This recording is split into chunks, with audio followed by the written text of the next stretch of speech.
Bam. We're live. We got a house full tonight. Over there is the Stomper, Benny Griffen. Of course, our spiritual leader is John is here to keep us all on the straight and narrow. The Virginian bear hunter, mountain music and mules. George Lambert is in the center down below. And of course, my partner in crime, Chris Watson, antidote of a houndsman. Chris Watson. We decided we might do an ASMR video. These people that watching, look at, we lost 7 people just like that. I don't know if you guys heard of ASMR. I didn't even know what ASMR was. I thought it was something dirty. And I look it up. It's people whispering. It's ridiculous. It's just Chris. When you're old, you're hard of hearing already. You know. Chris called me all up on the muscle. Have you seen this? What these people are doing? Yeah. But it's like they're people that whisper and they just talk real quietly on video, and they get millions of views. And they do this. Are you guys relaxed? Huh? Maybe when you preach, John, that's what you should do. It's just whisper like that.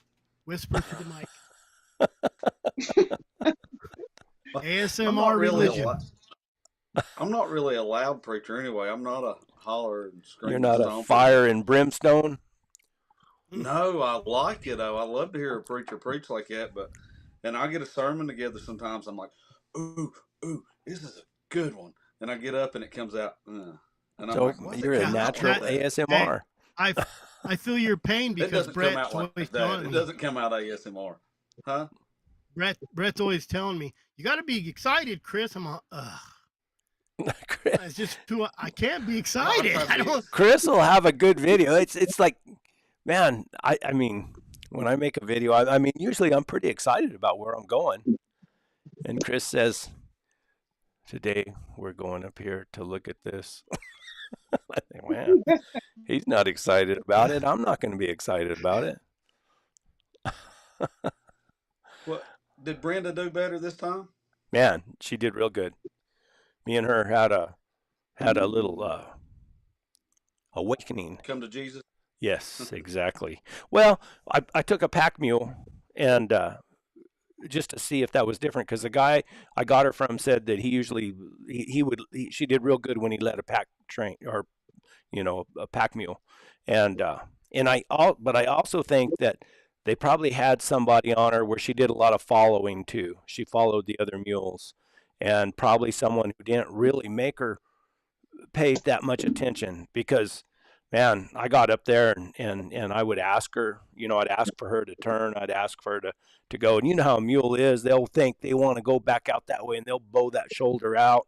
And they'll, and then you grab that inside rein to pull them around. They'll lock that jaw, put that shoulder out. So I would ask her, and then when she kind of argue with me a little bit, and then I'd ask her a little harder, and she'd lock that jaw, and I reach up and I would poke her in the shoulder with a spur just as hard as I could. And it took first couple times she hopped around pretty hard, but it didn't take long. I'd lay a rein on that neck and she would go ahead and listen to me. And I think she was just a little bit spoiled. Now that other mule I got, if I would have done that with her, they'd still be out there looking for me somewhere, because I'm pretty sure she wouldn't tolerate that. You gotta know them. You gotta read them correctly, or you make a mistake. Let's see. Well, she could be trying. Go ahead. She could be trying you too. Yeah, probably a new person. Maybe she thinks she can get away with some stuff. I don't know, but she was all right. She was pretty good. Really. Pretty pleasant to ride on that last video. Even, I hate to say it, at times better than Agnes. Just because she walked out just a little bit better than Agnes did. With the mule behind her only, you think? As long as she has that mule behind her? Well, now I don't know if it was because I kind of, the first time I rode her, I didn't have any spurs on. And, this time I put my hooks on and gave her a little more motivation. So maybe the first time she just didn't take me serious. And then also, I'm sure having another mule with her. And really, I enjoy taking a pack mule. I really do, because you can carry a thermos of coffee and a steak, and you can carry your pipe and tobacco, and you can really make it enjoyable, carry a grill and stuff. So it makes it a lot more fun. I John? commented on that video. You had that coffee there with you. Next time you go to cook that steak and you got that coffee there with you, put some of that coffee on top of that steak. Really? Some of those coffee Gross. grounds. Yeah. Nasty. Oh, you hush. Sin. Sin. Hush. Hey, put some ketchup on it too, Brett. I will. No ketchup, salt, I like pepper, ketchup, and but I some don't of do those it. coffee Hey. grounds. No, when you put it on there, I want you to put it up against the microphone, and where you can hear it. Sprinkle on the steak, and I want to hear you chew the steak. There's people that eat ASMR. I swear, look it up. It's amazing. Chris is so disgusted. He can't get over it. He said, Told Brett I'm making a whole ASMR video. I put up a video of a lion on a ledge and I get 40,000 views. Somebody puts up a video of a guy eating something, crunching it on the microphone. He gets millions of views. Something's wrong with this world. Carrot. 2 microphones next to the horse while he's eating carrot. I backhand my kids for that at the table. I can make 1,000 views off just putting a microphone at my table. All right, let's change this. See what everybody's done. Benny, do you have anything interesting? You got a haircut. I got them all cut. Every one of them. Cool thing about my barber, whenever I have her to cut my hair, she gets on it. She gets on your head? Yeah. I did. She gets on it? I didn't. What does your wife say about that? Last Monday, I was getting sick, and I've been sick. I even had to call in the doctor and have him ship me some I don't know, what are they called? Antibiotics. And so I've been on antibiotics nonstop for almost 3 weeks. I think I'm about to get over this. If I go somewhere and weld tomorrow, maybe I'll get sick again. I called and checked on you this morning. I'll cure you. No, I welded galvanized. When I first started welding for a living, I welded galvanized every day. And I was a youngster back then. I was 19, and I used to go home and drink a quart of milk and hack and spit and hawk out brown crap all night long. And I'm sure that that's contributed to today's issues. But, I was making $4 an hour back then. That was big bucks. Mm-hmm. So you've I've been sick always all said week. if you cut it with a torch or strike an arc, if you cut it with a torch or strike an arc on it and it turns green, burns green, it's probably not good for you. So, well, all those guys that told me I needed to live different so I wasn't in their shape when I got old, I thought, like everybody does when they're 20 years old, that I was 10 times tougher than them. Turns out that those guys were way tougher than me because I crumpled up earlier than they did. Crumpled up. But I can stay on my horse in the mountains. That's the problem I have. I roll off every now and then. But, well, it knocks all the gray stuff out. If you're close enough to Brett, you can see that he's just showing off, because nobody does a double gainer compared to Brett, and then tops it off with a cartwheel. Skills, Betty, skills.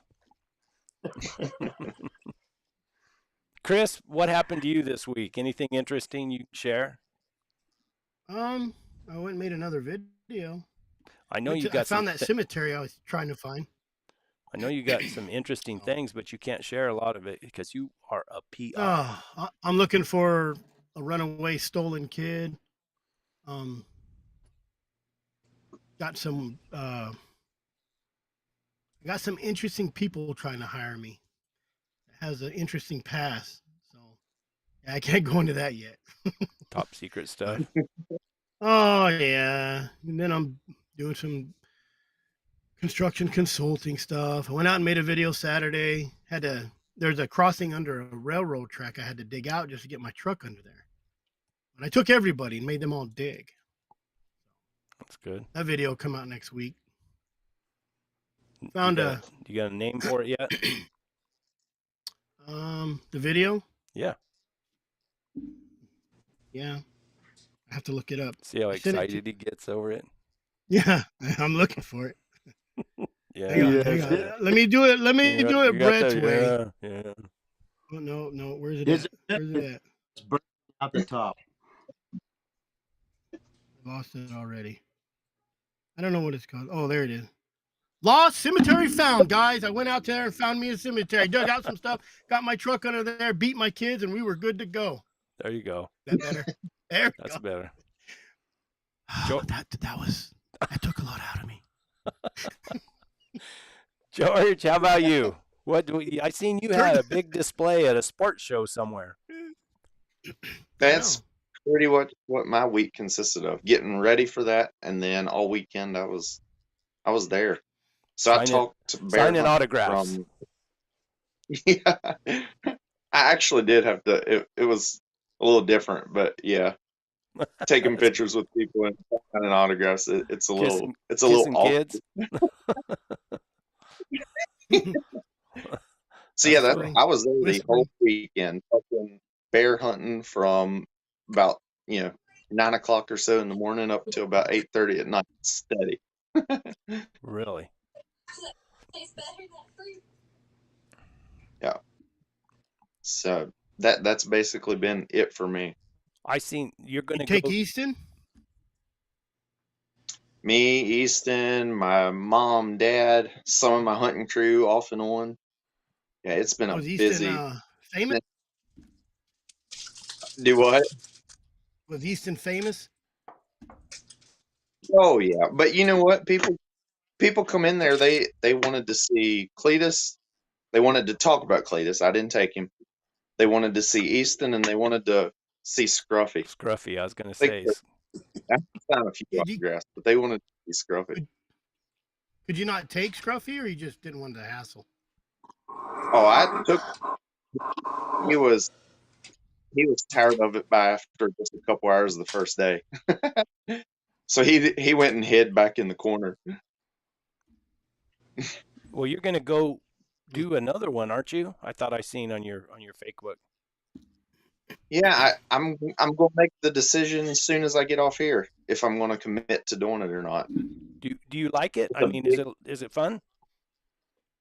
It is. It's a blast. I mean, yeah. By the end of the day, you're ready to go home. But it is a lot of fun talking to.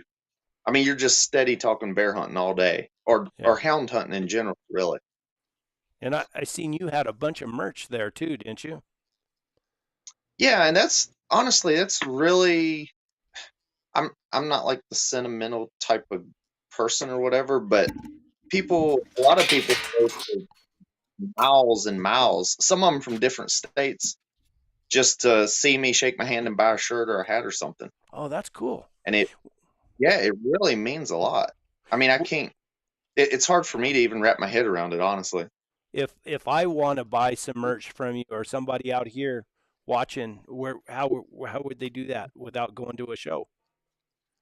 Yeah, so I've got a website that all I got to do is make it live, and I haven't did it yet, just because I haven't got the website 100% complete. But hopefully by the end of the week, you can go to mountainmusicandmules.com, and hopefully it'll be all set up and ready to roll.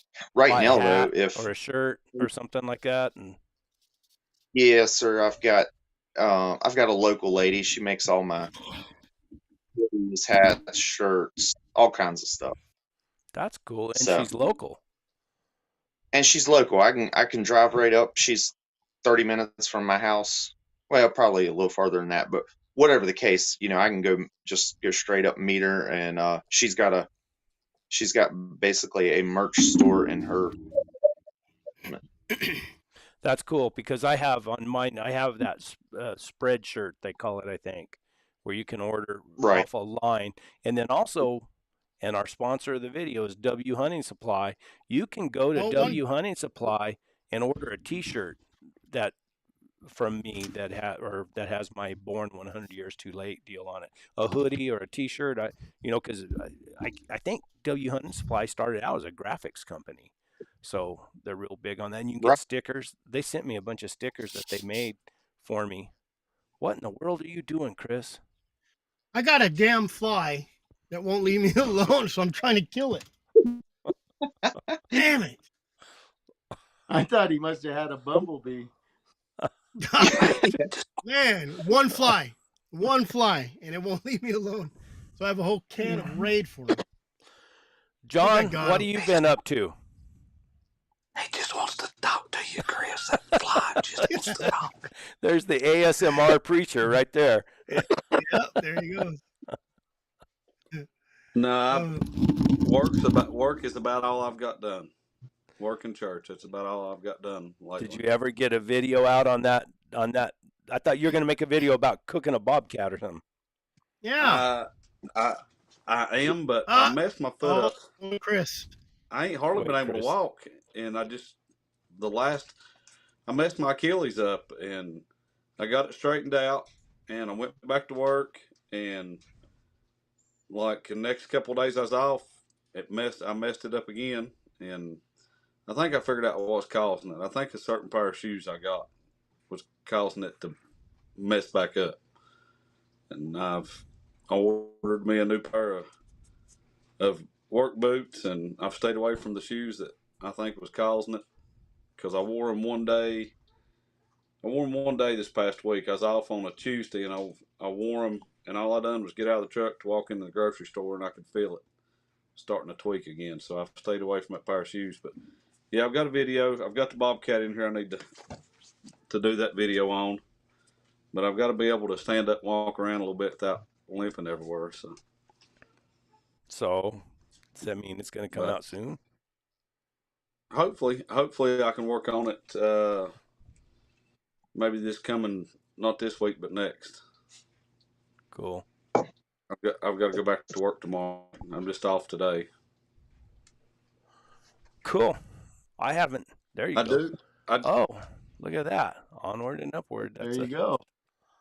Stuck it in. Where? There it is. I don't know. Right there. Yeah. That's one of mine. Thanks. You guys know Bill Ritchie? Heard the name. Yeah, in New Mexico. Bill, yeah. He's I told him I'd tell this on here in case there was some guys back east that was interested, or maybe some guys that don't have their own hounds and just interested in watching the stuff. But he's doing a raffle right now for a hunt, $100 a ticket, and you can choose from a black bear hunt or a mountain lion hunt. So, how do they get a hold of him for the raffle? They'll have to go on Facebook and look up Bill Ritchie. Bill Ritchie on Facebook. Yeah, and isn't it out on a limb? I kind of think it is, but I'm just friends with him. I kind of think it is out on a limb. I think it is. Chris has got, but he shared it to his personal page too, and I've shared it on mine. I'll go back after this and share it on mine for anybody that's friends with me to see. I told him I would definitely share it. Cool. I'm gonna get me a couple tickets, and maybe I can go out there cat hunting with him. There you go. Well, it'll be a snow hunt, Benny. Benny gets all disgusted. It won't be on a mule, or will it be on a mule? I don't think it'd be on a mule. I think it'd be probably walking, probably riding and walking. Yeah, I don't think does he run mules? I don't think he does. Come find out. My friend that I'm coming to New Mexico with next year hunting, he's got a friend that's brought hounds out and hunted with Ritchie before, and they said he's a hard hunting guy. So I think he walks all his out. So I've heard that name before. I just can't remember. Yeah. I talked to him. Out on a limb guides an outfitter. Me, I caught a little bear this morning. A little bear. Well, it's like a bear. I caught a Oh, badger. Cudamonde. I Oh, caught a badger. badger. Yeah. Yeah. Whack. Did you get it? Did you whack it or no? Yeah, I had to. It's in the freezer. Freezer now. Yeah. I'm getting a price on have it taxidermied. No. So Pound Big per one or pound, not? I would say that it's meaner than a bear, probably. Correct? it was pretty tough. I mean, there was a lot of What do you stuff mean? going on out there. You ever seen them run? They're fast. Yeah, when they get to And going they like that. they like run on their front feet and their back just kind of flop like a Superman cape. And stink. Oh man, they stink. I've caught them before, so I got some genuine badger dogs. There's not much you can do though, because by the time it's not like they trailed them up. By the time I was walking, I was on foot, and I heard them, and it's right in a spot where I caught a bobcat before, and I thought, oh, they caught another bobcat over there, and I wasn't on Brenda or a mule, so I just went running over the hill. Time I got there, they had that thing pretty tight. So anyway, Run in You there know, and grab almost that admit- bat by the hind legs and swing around and get it away from those dogs and pitch it out away from there. well, next time I catch one, I'll try that and video it, and it'll go viral. Mhm. When that badger gets and done, you'll go- you'll be in the one.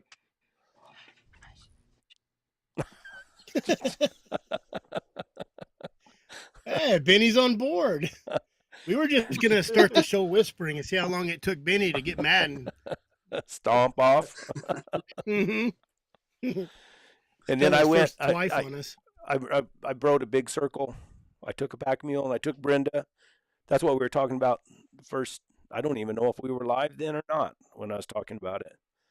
But I made a big circle, made a video, and went up on top where I'd caught a female lion before. Went up there to see if she'd gone through and she, or to see if anything had come through. I caught her. I put her in a big old crack hole up there, and I never could get to her, and I couldn't even get a picture of her. I could just hear her.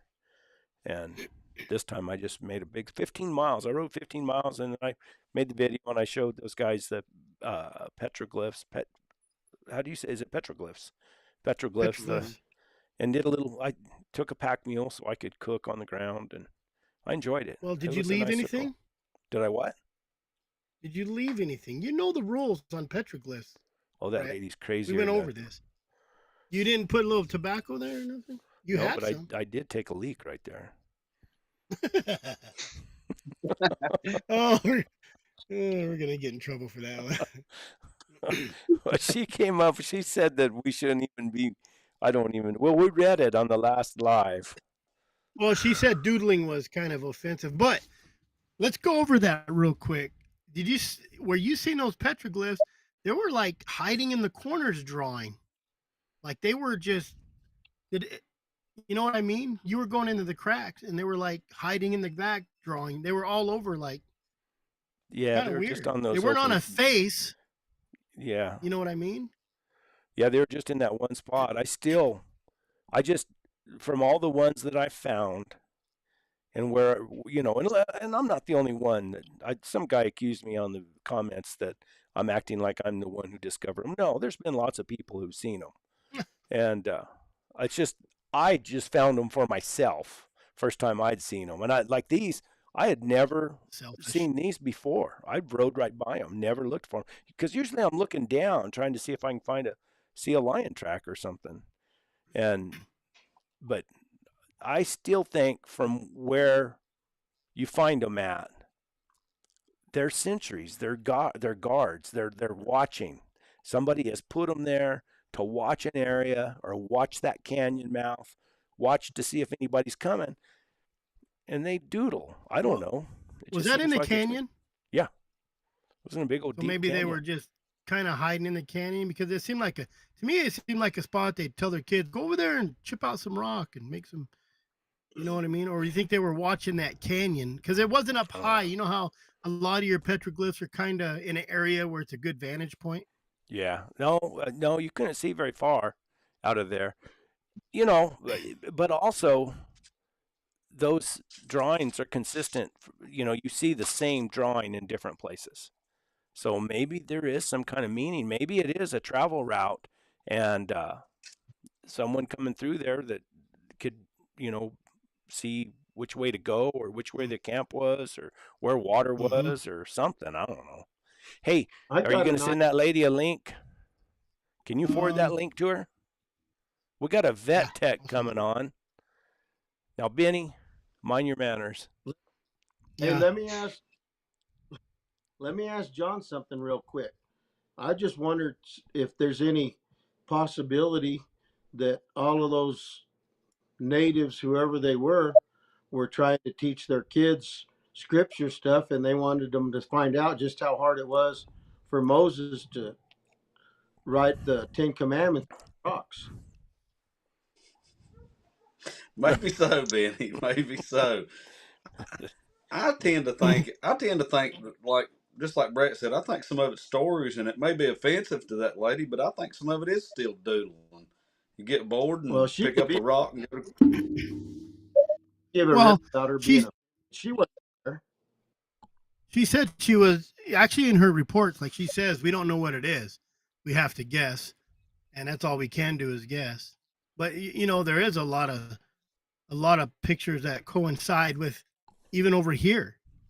We took pictures of everything I have over here and pictures of what Brett has over there, hundreds of miles away, you know, there's still a lot of things that are similar. You know, Okay, guys. Uh, Nina, what's her last name? Chris? Taylor, Nina Nina Taylor. Taylor.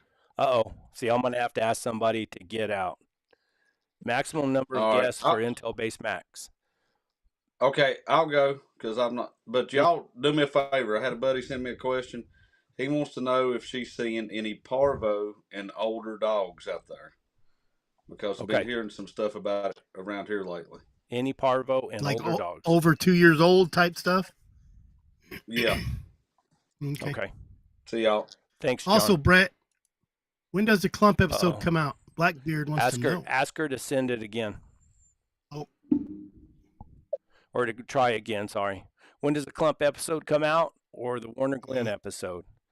I'm working with a sponsor right now, and hopefully soon. There'll only be one of those a month though. The clump one will come out first, I think, and then the Warner Glenn will come out the following month. But I'm working with a sponsor to get those paid for because I had to put up with Benny for 3 or 4 days. he had to borrow $40 from Benny for lunch. So Yeah. now we got to get him paid back. Tell her I'm sorry. We were full. I told her we had to kick somebody, and I said, well, she was out on a farm call. She's like, I don't know if I'm gonna make it. And I said, you better pull over and tell that vet you're with to get on too. She don't realize how important this could be I know. to her I future. told her.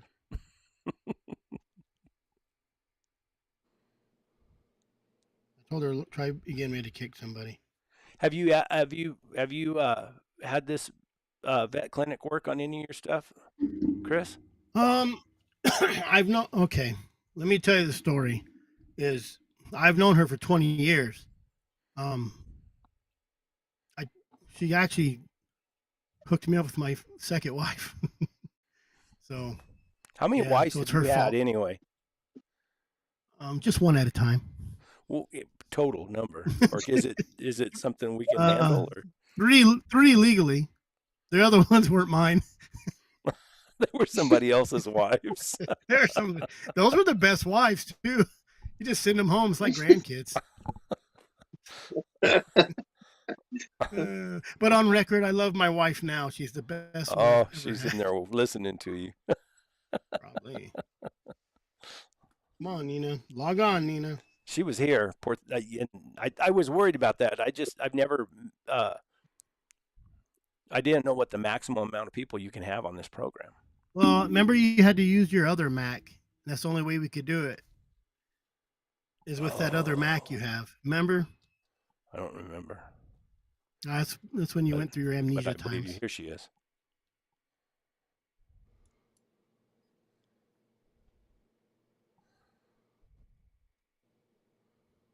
I'm going to put her up right there. There she is. Sorry about that. We had a full house. We didn't know how many we could put in here. So introduce yourself.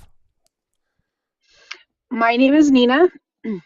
I've been a veterinary technician for 17 and a half years. Oh, wow. And where out of? Taylor, Arizona.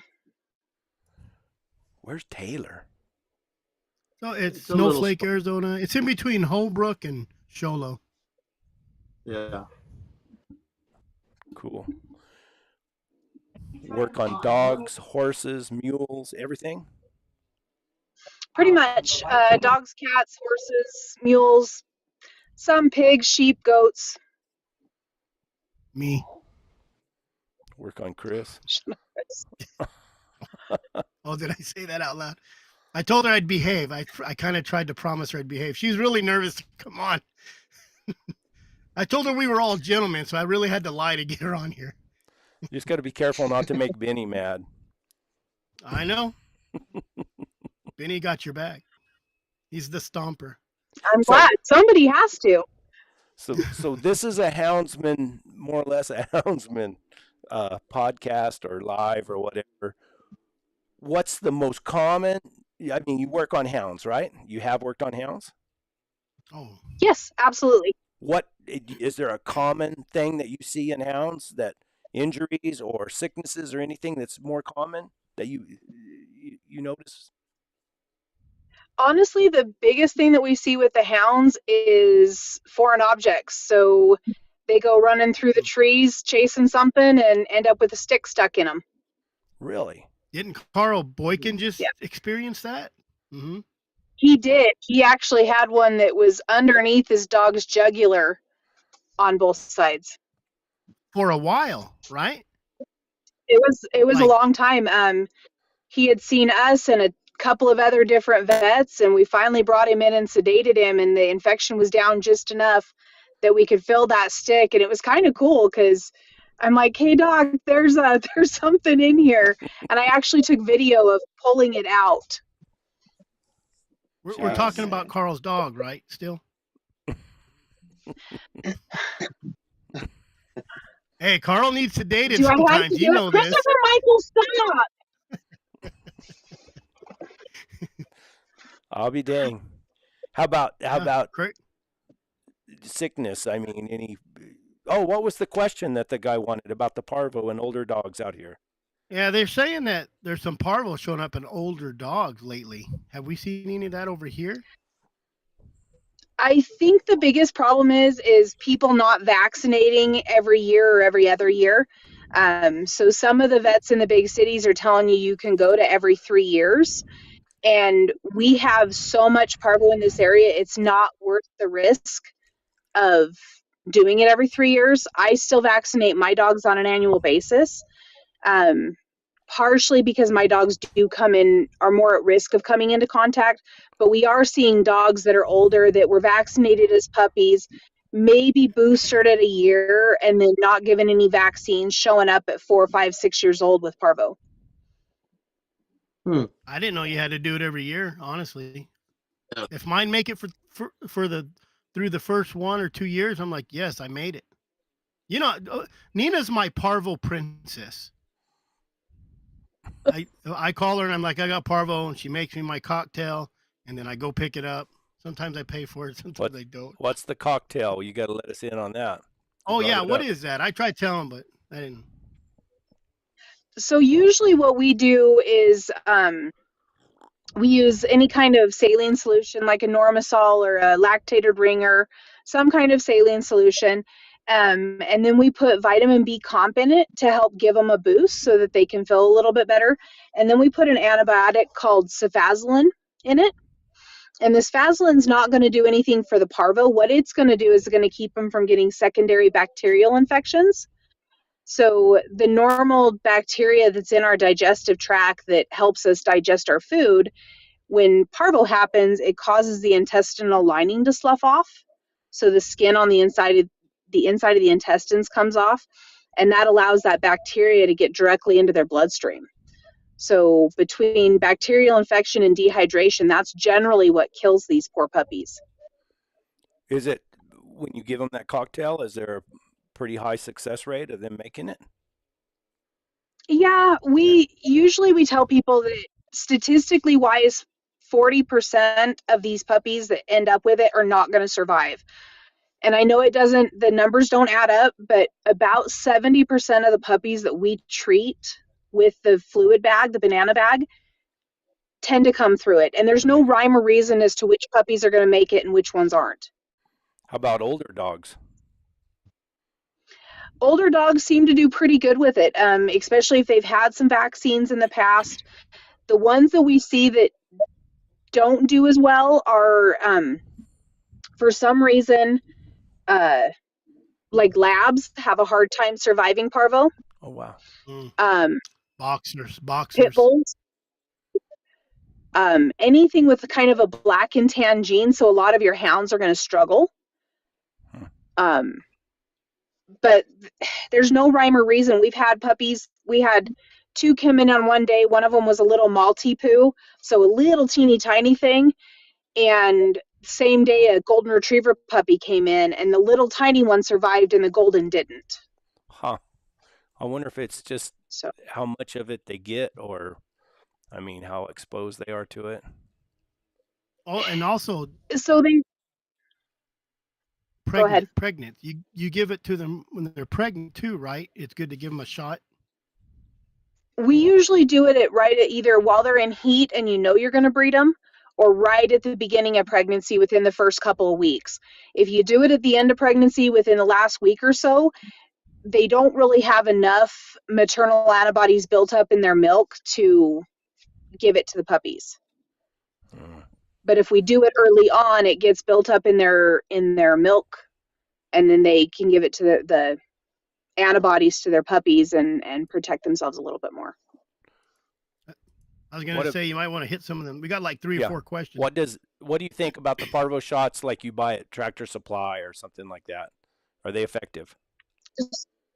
They are, as long as they're handled properly. So if you go into Tractor Supply and they don't offer you a ice pack to take home, they're probably not going to be as good. They have to go from the fridge to the dog pretty immediately. So if you take that vaccine home or buy it and you throw it on the dash of the truck and you leave it there all day, it's not going to do you a darn bit of good. Yeah. And then you have to mix the two. If you just give them the liquid one, it's not going to do you any good. What else do we got here? Do you have any trouble with? Oh wait, this is a different one. Do you have trouble with tick-borne illnesses like? How do you say that? I don't know. Lexosiosis. Alexisiosis. Come on, Nina. What is it? I don't have that one here. Is it Ehrlichia? Maybe that's close. Yes. They're probably talking about Ehrlichia, which is EHR. Be careful what you say on this show. It's a family-friendly outfit. I know. God, I told you, Nina. We'll talk later. Jesus. Man. So we do have some tick-borne diseases, like Ehrlichia. Behave yourself, Christopher. We have the bigger problem with like Rocky Mountain spotted fever up here. Anything that is tick-borne, we do have the option or the problem with getting. Lyme disease isn't really bad here. If you're worried about any of those tick-borne diseases, I would definitely make sure that you're getting a flea and tick medication, either the topical or the chewable, on a monthly basis. If you're in an area that has a higher risk of them picking up ticks and fleas. What about snake bites? So in our We don't area, have we a do lot have of a vaccine that rattlesnakes, helps. do we? Not Okay. really. It's kind of hit and miss on the area and the time of year and the years. We've had years that we've seen 5-10 snake bites in a day. Hmm. But we've also had years we haven't seen any. I've got a friend that has probably 4 or 5 snake bites every year at her house because she has a wash that runs right behind her house and they like it in the rocks in the wash. There is a vaccine per se for rattlesnakes. It's not a vaccine. What it does is it gives them a small dose of venom so that if they do get bit, their body knows how to handle it. Like a Um, tolerance buildup. exactly. It's We kind of like if you have a dog that gets bit a couple of times, they're more likely to not have the reactions. I had a Airedale when I was a kid that got bit so many times that he would just get a little bitty knot, and he was Yep. vicious on rattlesnakes. I mean, he absolutely hated them, and he got good at killing them without getting bit. But of course, there on the ranch, like we kill 25, 30 rattlesnakes a year, right there. It's Oh, terrible place. Sierra Vista, right, Brett or Benny? Down there by Sierra Mhm. Vista, all that area, horrible rattlesnakes. Had a ranch down there that So you'd in have to the look under your bed when you got up in the morning to check for rattlesnakes. They're so bad. We and like she was saying, I didn't hardly kill any rattlesnakes this year. I think maybe 4 or 5, and last year it was probably 15 or 20 maybe, and a couple right in the dog kennels. Of course, you got the dog food, and then you have the mice come to the dog food, and then the rattlesnakes come for the mice. Mm-hmm. Coming Cool. down with Best way to alpha. treat What them? is How that? about dexamethasone? Like we've always said, I was always told 3 cc's of dexamethasone under the skin, 3 in the muscle, and 3 cc's for 3 days. And I've done it a lot. Never had a dog die with that. I take that back. My so old sissy dog died. most dogs are not going to die from a rattlesnake bite as long as they're not hit somewhere vital. Mm-hmm. So if they get hit in the tongue, in the vein on the front leg, you're going to have more of an issue of having them die of rattlesnake bite, at least with the hemotoxin. So the neurotoxin I can't say a whole lot about. We don't have those up here. Is that So like your the Mojave Mojave? greens. Yeah. Yep. Yeah. But your sidewinders, your prairie rattlers, your western diamondbacks, those are all a hemotoxin. Most dogs are going to do okay with that. We still recommend getting them at least some Dex, some steroids to help bring down the inflammation, some antibiotics because those fangs are nasty dirty. Mm-hmm. A lot of my hound guys that come into my office usually have like a round of cephalexin or a round of amoxicillin on hand so that if they do have an issue, they can at least get them started before they call me. How about an antibiotic that doesn't have to be refrigerated? Refrigerated. I'll show you what I got. That would be the amoxicillin and the cephalexin are just in capsules. So you can keep them in your saddlebags. You can keep them. Another thing to have in your saddlebag, lincomycin or lincobac. Is that's a swine? It's not. Yeah, it's not a bad one, and we don't actually keep it refrigerated. Mm-hmm. But we usually use just an antibiotic like an amoxicillin or something. That's going to be just as effective, if not more, than some of your injectables. Yeah. The vet told me I could carry that. Doesn't have to be refrigerated, so that's kind of what I've been doing. Yeah. Cool. That one we usually use more like a upper respiratory. Okay. For the dogs that come into the office or the pigs that come into the office. We don't usually use it on dogs because we have so many other things that are available. Yeah, more something that's made for dogs, I get probably. I'm sure. Instead of like me using pig medicine. But I think the main thing was because it didn't have to be refrigerated. Yeah. Yeah, speaking of stuff, what do you have an opinion on? I like asking a lot of vets this, but ear tags, cattle ear tags. As far as going Oh, back for to the fleas. flea and The flea and tick stuff? Like using a You're yeah, cutting out on me a little bit. how about putting a cow tag on their collar to keep the fleas and ticks away? Those tags. What are they called? The permethrin ones, they Yes, probably would do yes. an okay job. I've never seen it done up here, but the permethrin's a safe one for dogs, so it's not going to hurt them as long as they're not actively chewing on it. Do you do that, George? right. Yeah, I've used it for a good. We have bad cases of Lyme disease here in the east, and so basically to me to take a chance on putting them tags on there versus putting Lyme disease. I've used them for I Yeah, don't know, probably close to 10 years, and they've worked great. As far as with ticks good. and fleas, the purple python. I think the yellow ones also work, but I have access to the purple ones. It's what I've used. It's great. But I've noticed some vets have different views. I'm always curious about that. The only thing that I would say, large animal, that I would be absolutely against anybody using, and I know a lot of you guys have probably used it, is ivermectin paste. And the reason for that is ivermectin paste comes in a tube that's meant for a 1,200-pound horse. And there's a spot in there on each end that's like this big that has ivermectin in it. And you might be good for years giving them a pea-size amount of this ivermectin and not have any issues. But if you end up hitting that wrong spot and you get a full dose of ivermectin, it will kill them slicker than snot. Wow. Right.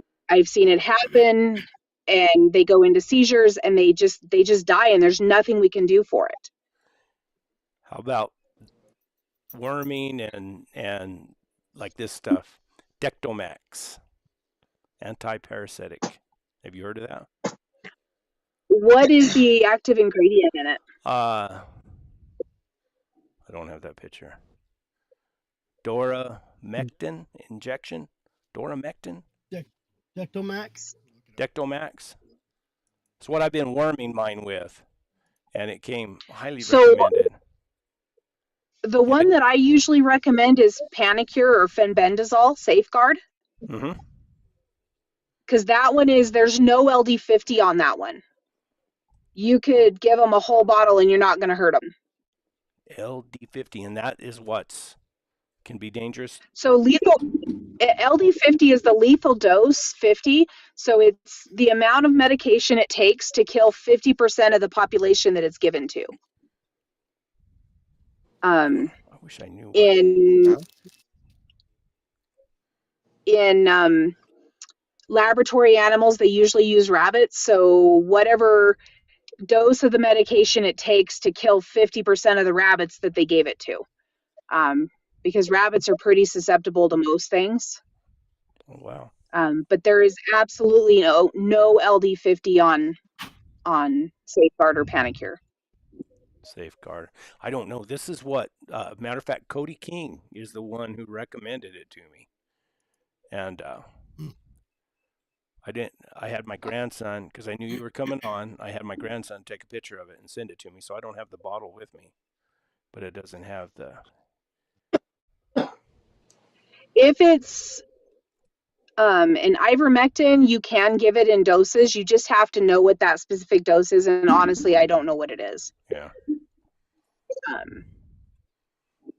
We usually, in dogs, we usually use praziquantel, pyrantel, and fenbendazole.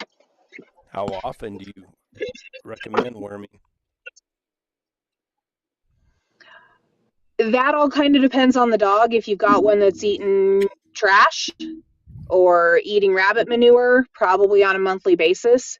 If you've got one that's not really eating junk, every 3 to 4 or 5 months. twice a year. If you've got a dog that's on heartworm preventative, you're already getting protection against most of the internal parasites anyway. Yeah. And anywhere that's got more heartworm, we don't have a big heartworm problem in my area. We treat with heartworm medication more for the tapeworm prevention. How often do you do the heartworm stuff then, if you're using it for wormer? So we would do it every month. If you're using it as a dewormer, you just give it to them every month. The good thing is the companies that make it, if you're using it every month, they're going to pay for your diagnosis and treatment of your intestinal parasites if they end up with it. And it's a lot less expensive than it used to be, isn't it? It is. It's so most of us, I'm sure, on here don't have 1 or 2 dogs. I have more than I should at my house right at the moment. So it would be a little expensive for me to have it, but at my office, we're running about $40 for a 6-month supply. Don't ask her what kind of dog she has, please. It's embarrassing. Please don't. Cheryl Brooks asks, "What about ivermectin that goes on a cow's back?" You have to be really careful with any of the ivermectins because they are so strong. I would not recommend anything that says for cattle, sheep, and pigs. Unless you have a specific dose, I would not use the pour-ons. How about for COVID? Hey, Brett, your microphone's quiet. Is it really? It's because Is it quiet, ASMR. Everybody? Are you trying ASMR? I think I turned it down because I didn't want to. I mean, I'm terrible with audio. Is that better? Yeah, you was just real quiet. Probably get demonetized. I was just kidding about the ASMR. Because we talked about ivermectin in the other one. Benny, what'd you used to worm your dogs with? Panicure. Tobacco. Yeah, feed them a cigarette. I bought a half a gallon at a time, and you got to watch your dog turds. You can tell who needs wormed and who doesn't. I would go through. If everybody was staying healthy, I wormed them twice a year. Yeah. I have a question for you. What's your thoughts on, go back to the rattlesnake stuff? When I've had dogs bitten with rattlesnakes, right on that, say they get bit on the leg, I'll go from their toes up into their shoulders and really rub them down with DSO as well. We don't use a whole lot of DMSO anymore. It can't hurt. It's an anti-inflammatory. So it'll bring inflammation down. I mean, it definitely can't hurt. That shot of Dex or even Benadryl at 1 milligram per pound. So if you got a 50-pound dog, you can give them 2 adult Benadryl tablets. I have no idea, Jonathan.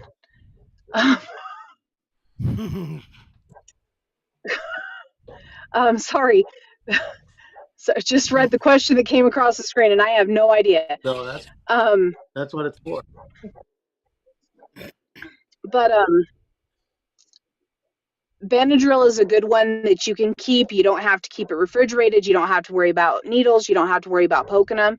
If they get bit, you could even do 2 milligrams for the first dose per pound. So if you got a 50-pound dog, you could give them 4 adult Benadryl and be safe. Might knock them out, but it's going to keep that inflammation from coming up. George, how do you worm your dogs? I rotate for benzol, a lot of times Panicure, but basically rotate back and forth roughly every 3 months or so. Kind of like Benny said, I just keep an eye on their basically on the dog turds, but roughly every 3 months, and mine are good to go. Now, I haven't narrowed it down on my horses and mules. Do y'all have a schedule on your horses and mules? We usually recommend doing it at least three times a year, and doing 1 dose of ivermectin, 1 dose of Panicure, and then 1 dose of Pyrantel. So switch it out. And then if you have a problem with tapeworm in your area, the ivermectin one, every other time, use Zimectrin Gold. Zimectrin Gold. That's Right. what I've always. I mean, between that and the Panicure, whatever it is, we always rotate Yeah. it. Are Yeah. Is it the tapeworms cold weather, transferable Nina? to humans? Go ahead, Benny. Are tapeworms transferable from animals to humans? Absolutely. So wash your hands Okay. after playing with your dog poop. So if I get tapeworm, I'd lose weight. There you go. And then you Yeah. just take some ivermectin. Well, I've got ivermectin. I've got the paste, and I've also got the injectable. But I'm just wondering how I can get a tapeworm. Eat a dog turd. So eat a dog turd. Back in the 70s, they actually They had a pill. used to put it in a pill and give it to people in the 70s for weight loss, and then like 3 or 4 months later, you'd go back to the doctor and they'd give you a another pill that was the antidote. There you go. That's what Ivermectin in I a need. pill. I need to start going to farm estate sales.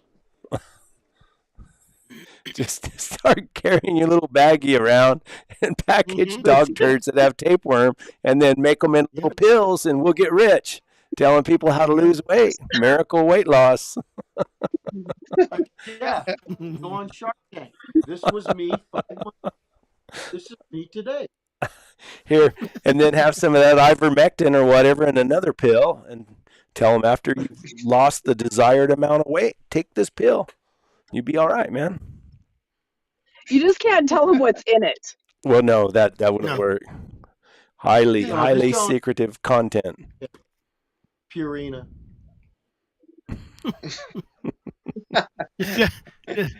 Just infiltrate Starbucks and drop it in all the coffee. Everybody will have it then. Oh gosh. What else do we got, gentlemen? 74 people in here. Somebody has to ask some questions. I knew a young lady that was going through vet school, and I had some stuff I needed done on my hounds, and she says, "Oh yeah, I'll come. I'll work on your hound." She says, "I love working on hounds. Everybody else's dog will die, but if I make a mistake on your hound, it'll live, and I'll get another chance." Do you find that normal?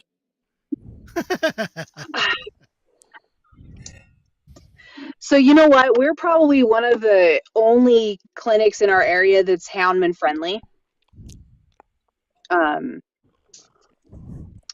But we do. If you bring a hound through something, we see those guys back. I love working with the hound guys. I mean, I love hearing you guys' stories, and except for Chris. Yeah, I understand that. Hey, don't let her fool you. We spend a lot of time in my truck together in fall. A lot of time. And there's no ASMR in that truck. So you say that about, do you think other vets kind of turn their nose up at houndsmen or disagree with what they do, or that they think they're putting their dogs in danger, or what do you think? I think that's a lot of it. They feel like the dogs are being put at risk that they don't need to be put through. And, you know, watching these dogs and having a couple of them of my own throughout the years, and watching Chris's dogs and a lot of my other guys' dogs over the years. I mean, these dogs do what they do because they like doing it. Exactly. If they don't like doing it, they're not going to run after those, whatever you're putting them on. Exactly. Yeah, they just don't understand that the dogs would rather do that than eat. I mean, that's just the way they are. Exactly. We have guys that come into the clinic, and I have seen more houndsmen be as close to tears as you can get if they've had an issue with their dogs. And I turn into a big softy when it comes to that. I'm like, let me do whatever I can do, help you get through it. And because most of you guys, and there's a couple of them that I've met over the years that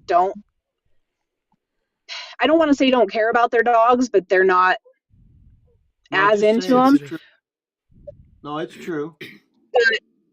But there are probably 90%, in my experience, those dogs not only are a tool in what they do, but they're a friend. I mean, if you guys get into a bind out there, that dog is going to keep you safe. Yeah, we're a team. My dogs really. probably would not.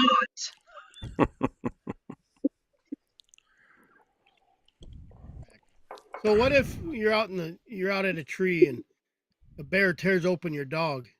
What's the best thing to do to get them ready to go to the vet or to get them to the vet? So it all depends on what is gone on. If, say, we've got an abdominal tear and we've got intestines out, I would have some saran wrap on you in your saddlebags or in your pack. Wrap them up, keep them moist, and bring them in as soon as they can get them to us. We can clean out any dirt. Don't worry about cleaning dirt out. Don't worry about that as long as you're bringing them straight in. Just keep them moist so that we don't lose mobility in that intestinal tract, and we can flush them and get stuff moved out. But get it all the straightened biggest out. thing is just keeping them moist and getting the dogs to the vet as soon as you can. So what about a cut in the shoulder? I would highly recommend having some staples in your pack.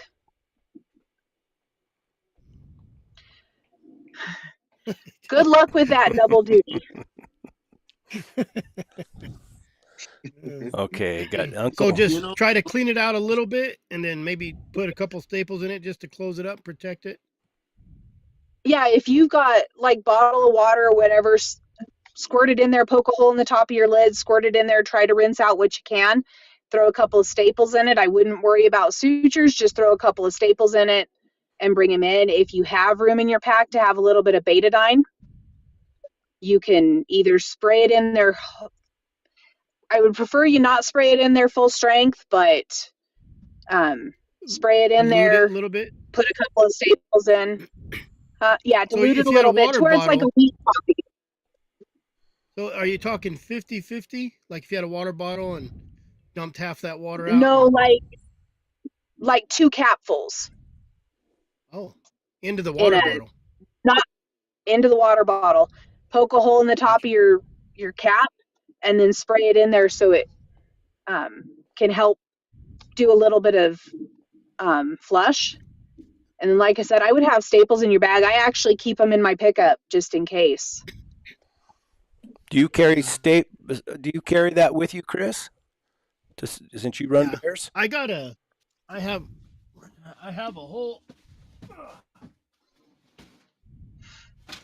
a whole dog bag that I carry with me in my truck for sure, and then little one in my saddlebag. Do you carry some of that? What'd you call it, betadine? No, I can't find a good vet to give me maybe. Somebody hasn't asked his vet tech for it either. I know. George, I'm do so you busy carry? fighting her off me when we're hunting. Do you carry a medical bag with you, George? Yes, sir. I keep. No, a lot of times I don't keep it with me in the woods, but I always have a really nice setup in my truck, and then I'll carry a small. I'm used to keeping a roll of duct tape, and then usually I find some kind of cloth if I need to wrap it around, and then duct tape. And Vet wrap. Vetricin is. I use that a lot too. It actually comes in the horse for the horse, but Vetricin Plus. What is that? What is it? She would probably know. Do you know more than what I know? It's basically salt water with bleach in it. Yes, pretty much. So is it just like an antiseptic? It's like grandma's old adage: if you keep it clean, it'll heal. But somebody was thinking and they marketed it, and so they've made a whole lot of money on it. But it's definitely a good product, and they have different levels of it. You can get the one that's just a spritz. You can get the bottle that sprays it in there. But it's basically salt water with bleach, so it just disinfects and cleans. Do you, George? Do you carry staples? And So I keep him in the truck, but kind of like Chris said, I've had a lot of luck just using like you said, vet wrap or however you want to call it, Oh, or cloth duct tape, and get them to get me to the vet pretty much. Um, I'm lucky. I'm a little ways from a vet, but I have a really good vet, and they actually cater to bear hunters. He actually provides insurance through his own vet for us. It's called the Bear Dog Plan. That's what he calls it. tell us about that. That's interesting. What is it? Okay, so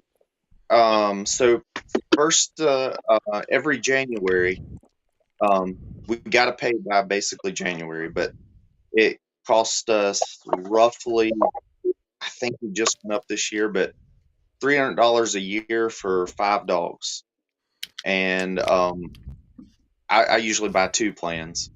So I'm looking at about $600 for 10 dogs, and that covers pretty much any bear related injury. Now it will cover, it won't 100% cover it, but it covers a big portion. So So it's is it a basically, if a policy? person's going to go to regular, Do you have a regular, policy? it Do you have a policy that's written out that says what it does cover, or what is? Or is it just a gentleman's agreement kind of deal? I think he's probably going to eventually. I mean, his vet is getting bigger and bigger. I'm not sure how many years he's offered this. I've had it basically since day one. But whatever the case, yeah, it's. I think honestly, you know what? I'm stumbling around. I really ain't sure. It's been so long since I've read the paper. I'm sure he's got the legal side covered, Yeah. but I know him well. So with me and him, it's pretty much, I'd call it a gentleman's agreement. There you go, Nina. How much was it? You could start a insurance policy for houndsmen through your vet stuff. That way, if I could find out what all he covered in it, I would love to look into it, because like I said, we do have a lot of hound hunters in the office. Hound hunters and saddle dogs. The biggest plus to it for us hound hunters is when we join that plan, that gives us 24/7 access also. Oh. So I can call him 2:00 in the morning, and I've did it before. I can call him, and it might take him a minute to answer, but 30 minutes later, I'll meet him, and I might have to hold the dog or help him move the dog around, or basically while he does the actual work. But 3:00 in the morning, he'll meet me at the vet and do the work, if need be. Have you had to use it quite a bit in the last few years? More than he knows me well. Yes, you've got your money's worth. Should. He loses money on me. I'll just put it that way. I've asked him, which he said, a lot of people buy it for the insurance and the peace of mind, and hopefully, 60 or 70% of his hunters never use it. So, then obviously he makes a little money. And then he's got this 10, 20% of us that just sock it to him. I'll be dang. And then I never heard of that. Old George. I mean, I've heard of being able to buy insurance like that hound that lion hound that sold $20,000 dog, and then they told me, I said, well, can you imagine paying $20,000 for a dog and then turning it loose out here in these bluffs and everything? And they said, well, you can buy insurance for them, and they said it wasn't that expensive, but still, I don't know. I called the insurance people and I asked, not that I paid $20,000 for a dog, but I was just curious, and I called the insurance company and I asked them, and they said, "Oh yeah, I think they said it cost like $12 a month or something like that." And but I never heard back from them either. So I don't know. You watched your It worked well. javelina videos. Yeah. Nina, I'm kind of curious. Is there a numbing agent that we can carry with us so that, like, when we suture a dog or staple a dog or something, it deadens that area? You can get topical lidocaine. So just the stuff that comes in a tube, but honestly, if you're throwing staples in there, it's going to go in so quick, you're not really even going to numb the area. It's going to hurt them more to try to numb it because lidocaine burns, than it will to put those staples in. Well, I carried sutures with me. I never had to use them on my hounds. I never got a hound scratched up. There were always bites, and there's not a whole lot I could do for a bite that, that's not going to cost the dog its life. But way back in the day, the old timers used to carry cocaine in their saddlebags for that same reason, for a numbing agent. That's not acceptable today, but I figured there had to be something out there. So that, or like I use tea tree oil, because tea tree oil, while they don't want to ingest it, it's an anesthetic, antibiotic. It'll numb the pain. And what I have comes in a little 1 ounce jar. And I can throw it in there. We've stitched dogs up at home when I was a kid with just putting a little bit of tea tree oil in there. It numbs the area, and we're able to put the stitches in them. What about a sedative? Like a pill? I'm not giving you a sedative, gotten, Chris. He needs one. What's that? Not the one you take orally, not the other one. But I've had porcupine problems, and you guys given me some sedatives before, like the pills. So you could get some Ace Promazine, and in pill form, and that's pretty safe to have. Again, it's about 25 milligrams per pound. It all depends on the kind of relationship you have with your vet on whether they'll get it for you or not. The states, I don't know about the states that you guys are in, but our state is making it really hard to hand out any of those medications without having a working relationship with that exact pet. So we can get around it a little bit if we see them periodically or whatever. But there are things like porcupine quills. I don't mind sending you home with a little bit of Ace if I don't have to knock them out and take them out. If it's 1 or 2, it's not a big deal. If they've got 500 quills, yeah, it's so much easier on the dog just to bring them in, knock them out, and start pulling. So don't leave. And I've made the owners come back and help me. Leave them in for a couple of days; they come out a lot easier. That's what I did with Andy. But Remember Andy? This is the stapler that I use. You can get those on Amazon these days by the dozen. $9 for one of these on Amazon. Wow. Mm-hmm. I looked last night. And this one holds 35 staples. So it'll last you quite a few times. Yep. Whoop. We got. What about romp? It's time for Romp'em. Oh. Romp'em was so great when you had a vet that could get it to you. Well, yeah. Yeah, and my box won't do it anymore. We need a volunteer to get off real quick. Hey, I'm good. I got Full Cry magazine coming on. Are you sure, George? Oh, yes, sir. I'm actually going to step out. I've got to go take care of my own critters. Oh, well. But thanks for having me, guys. Oh, thanks for stopping by. That was real informative. That was great.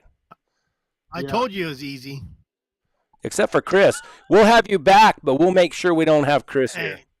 Oh, she's coming home with me. Did you get drawn? Did you get drawn for elk, Nina? I did not. So I want to do the over-the-counter like we're going this weekend. Or the deprivations. Looks like we're going this weekend. Yep. I am supposed to be Thanks, going to Nina. Idaho for a funeral, unfortunately. Oof. Sorry. This weekend? Yeah, my dad's oldest brother. Gotcha. Well, thank you Yeah. so much for stopping in. We appreciate it. We'll have you back Thanks, on. guys. All right. Okay. Bye. All right. Bye. All right. Here we go. Fool Cry magazine is in the house. There's Jason. There's Jason. Look at Been a I while. feel so inadequate with these guys and these beards. I'm gonna put some Miracle Grow on mine or something. Well, you cut some off of it. If you just don't do that, it works out. My wife's wanting me to Yeah. trim it off again. Oh, divorce words. So what's going on, Jason Doobie? Tell us some Full Cry stories. Full Cry stories, man. Just it's amazing how much stuff is coming in. Like Really? people excited to write. Yeah, it's Oh, yeah.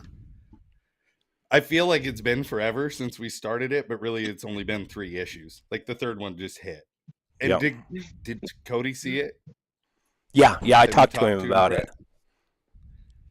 Because we didn't he didn't submit that photo, but I'm like, oh, that's a great picture. You know, like the dog and its movement and Cody in the background. Like that was, I think Danny said that was her favorite one so far. Like she just really liked the simplicity of it. But yeah, dude, people writing in.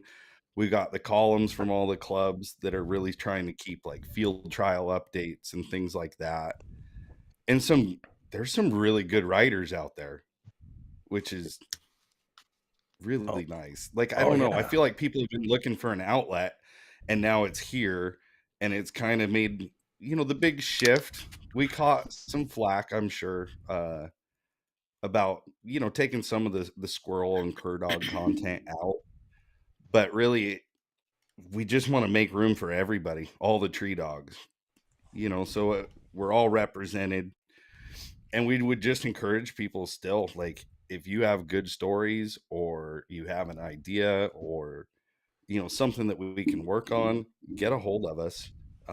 Send all of your club updates, things like that. If you've got a great photo, we're keeping the cover open. Like, we are not selling it for advertising, and we're just picking cool photos that people have a story with. So, I mean, anybody could be on the cover. So it's crazy how much it's grown though, guys. Like, honestly, I think I was telling you, Brett, it's been, we went from 1,700 subscribers to 4,000 in 3 issues.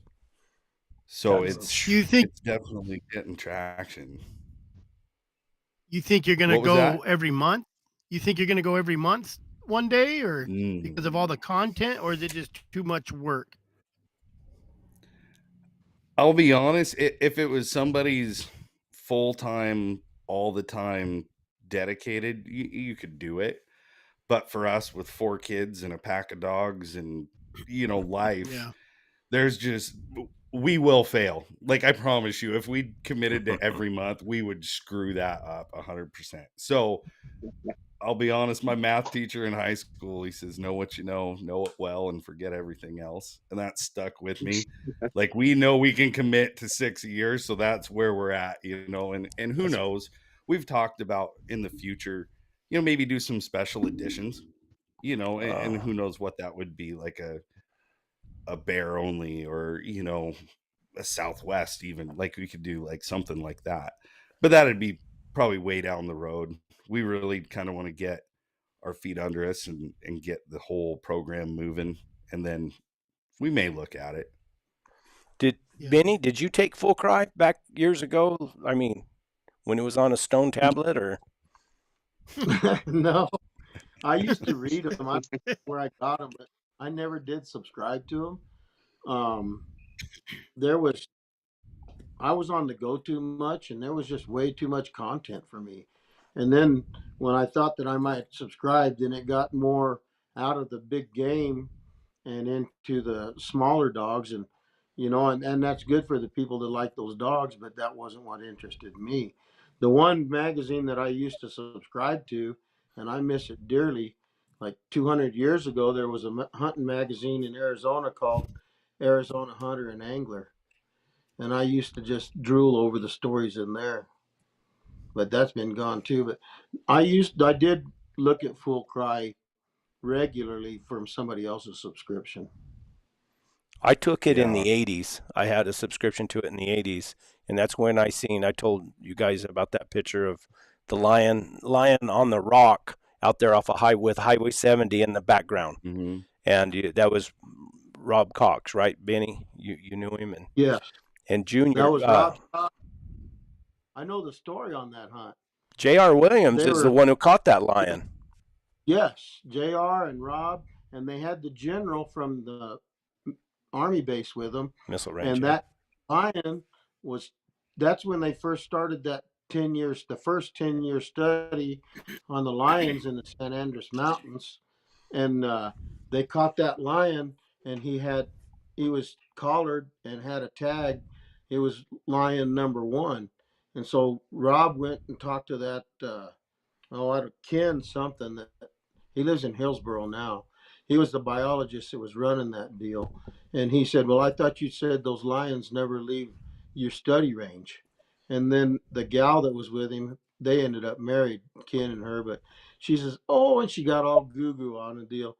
"Oh my gosh, that's Rocky. Where did you find Rocky?" Oh, and he said, "See, you guys are way too emotionally attached to this deal."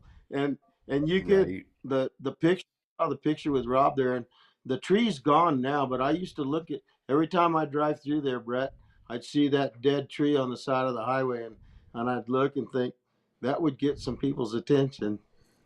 Yeah, I spent forever I'm trying to trying to find J.R. find it for Williams. you. Yeah, Jason said he'd look Which for it. It ruined me. Well, oh, because Rob we've got Cox all has some, the art. So that's what we've yeah, been Rob Cox looking for, some of these old ones.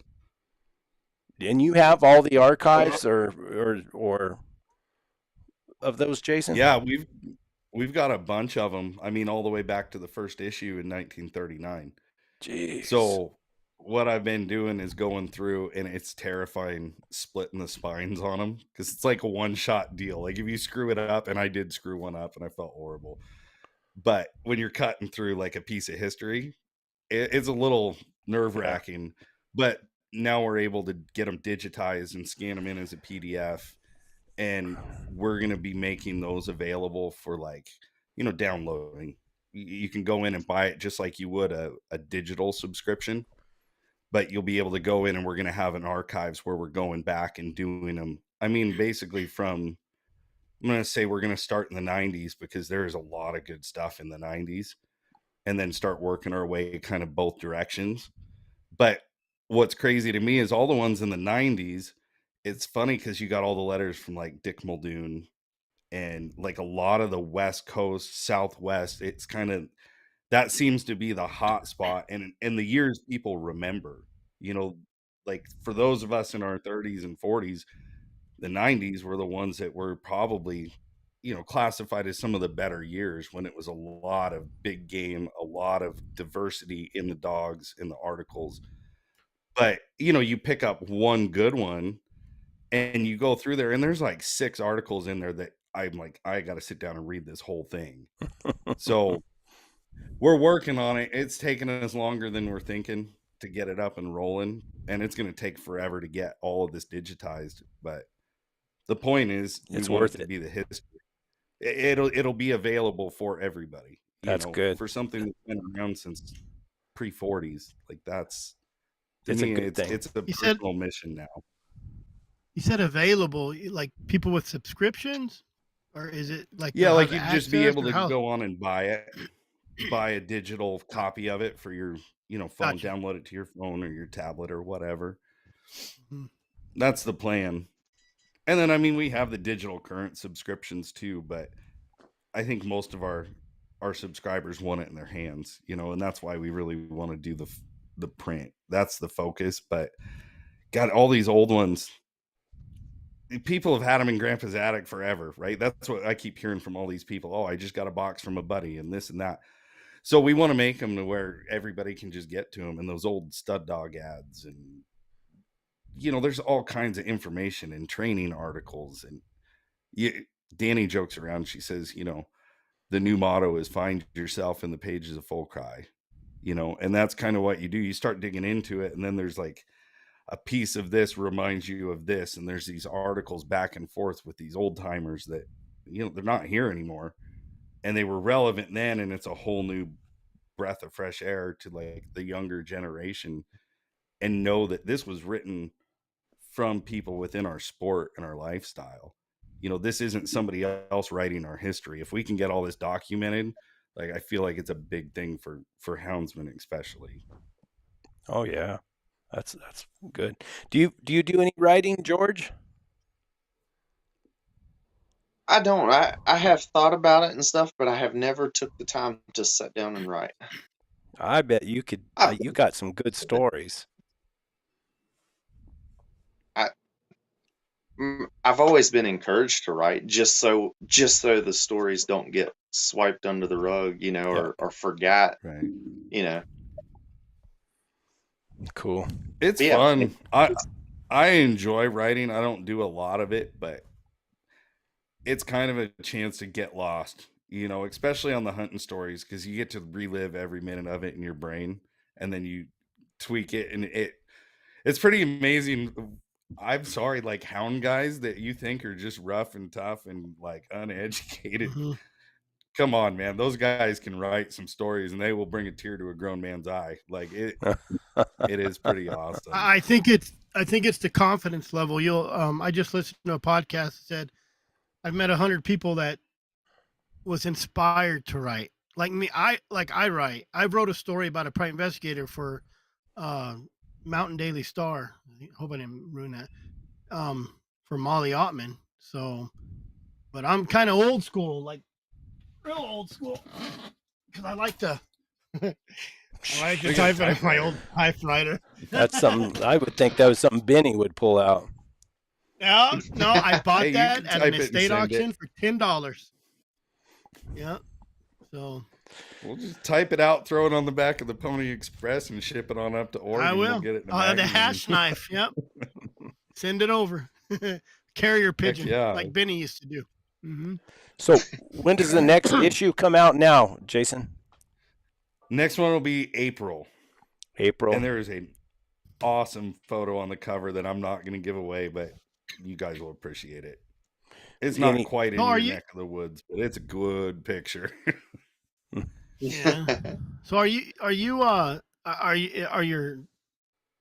they fuller magazines? Like, is there a lot?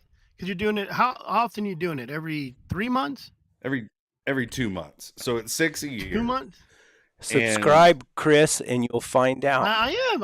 I have one. He has one. My magazine's sitting up at my house right now. Yeah. I've seen him on the mailing list here. You want to see what it looks like? There he goes. Oh yeah, I haven't seen it yet. It's up at my house. The famous Cody King right on the cover with a Rottweiler. It looks like a Rottweiler in front of him. I thought. No, I gotta talk to Gavin. I like that dog. That Panther Trackers, man. Those guys. I got to talking to him afterwards, and they're running some advertising with us too. That's a really good. I think it's a really great deal. I can't scrap that much money together, but holy cow, that's an experience, and it's a great story. So make sure you read it. Let's trade them some advertising. Yeah, right. Yeah, if I start now, I could probably pay it off in 20 years. I might still be able to walk. So, but no, they're pretty full, Chris. They're right at about 100 pages, like 98. Yeah, and then you got your covers, so right about 100. What were they running? What were they running in the old days? Were they about that, or were they a little bit lighter?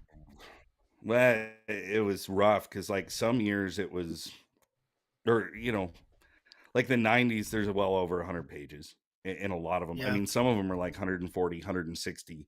It's a huge magazine at that point because it was the lifeblood of competition. They had to have all their hunts advertised in it, all the clubs. Like there was no Facebook, there was no YouTube, all of that. But then it kind of shrunk down over the years, and then it's kind of had swells. But I'd say the biggest ones were almost 200 pages, and the lowest were down into the 60s. So we're trying to keep it reasonable without burning through Yeah. too much content, you Are know, you, I because was going to say, are you going to, are you trying to grow it? Do you want it to, not in subscriptions, but in content? Do you want to make it bigger, or do you going to put a cap on it? right now I would say a, I don't want to say a cap, but I don't see it growing for the next issue. But the growth on this has been so big, and the support, it's hard to say. Because the thing is, we'd love to have the content, and every time somebody submits one more piece, we got to have a page space. Well, to have that page space, you got to sell ad space, because ad space is what pays for it all, you know? So, Yes. Yeah. I mean, as we're picking up more and more advertisers, that's going to allow us to have more room. And we do work with a lot of great advertisers that jumped on, you know, with both feet. They believe in full cry, and I've gotten to know them, a bunch of them over the years, you know, just Mm-hmm. through business. And they're like, yeah, man, let's just sign up, let's do it. So I would like to see it grow.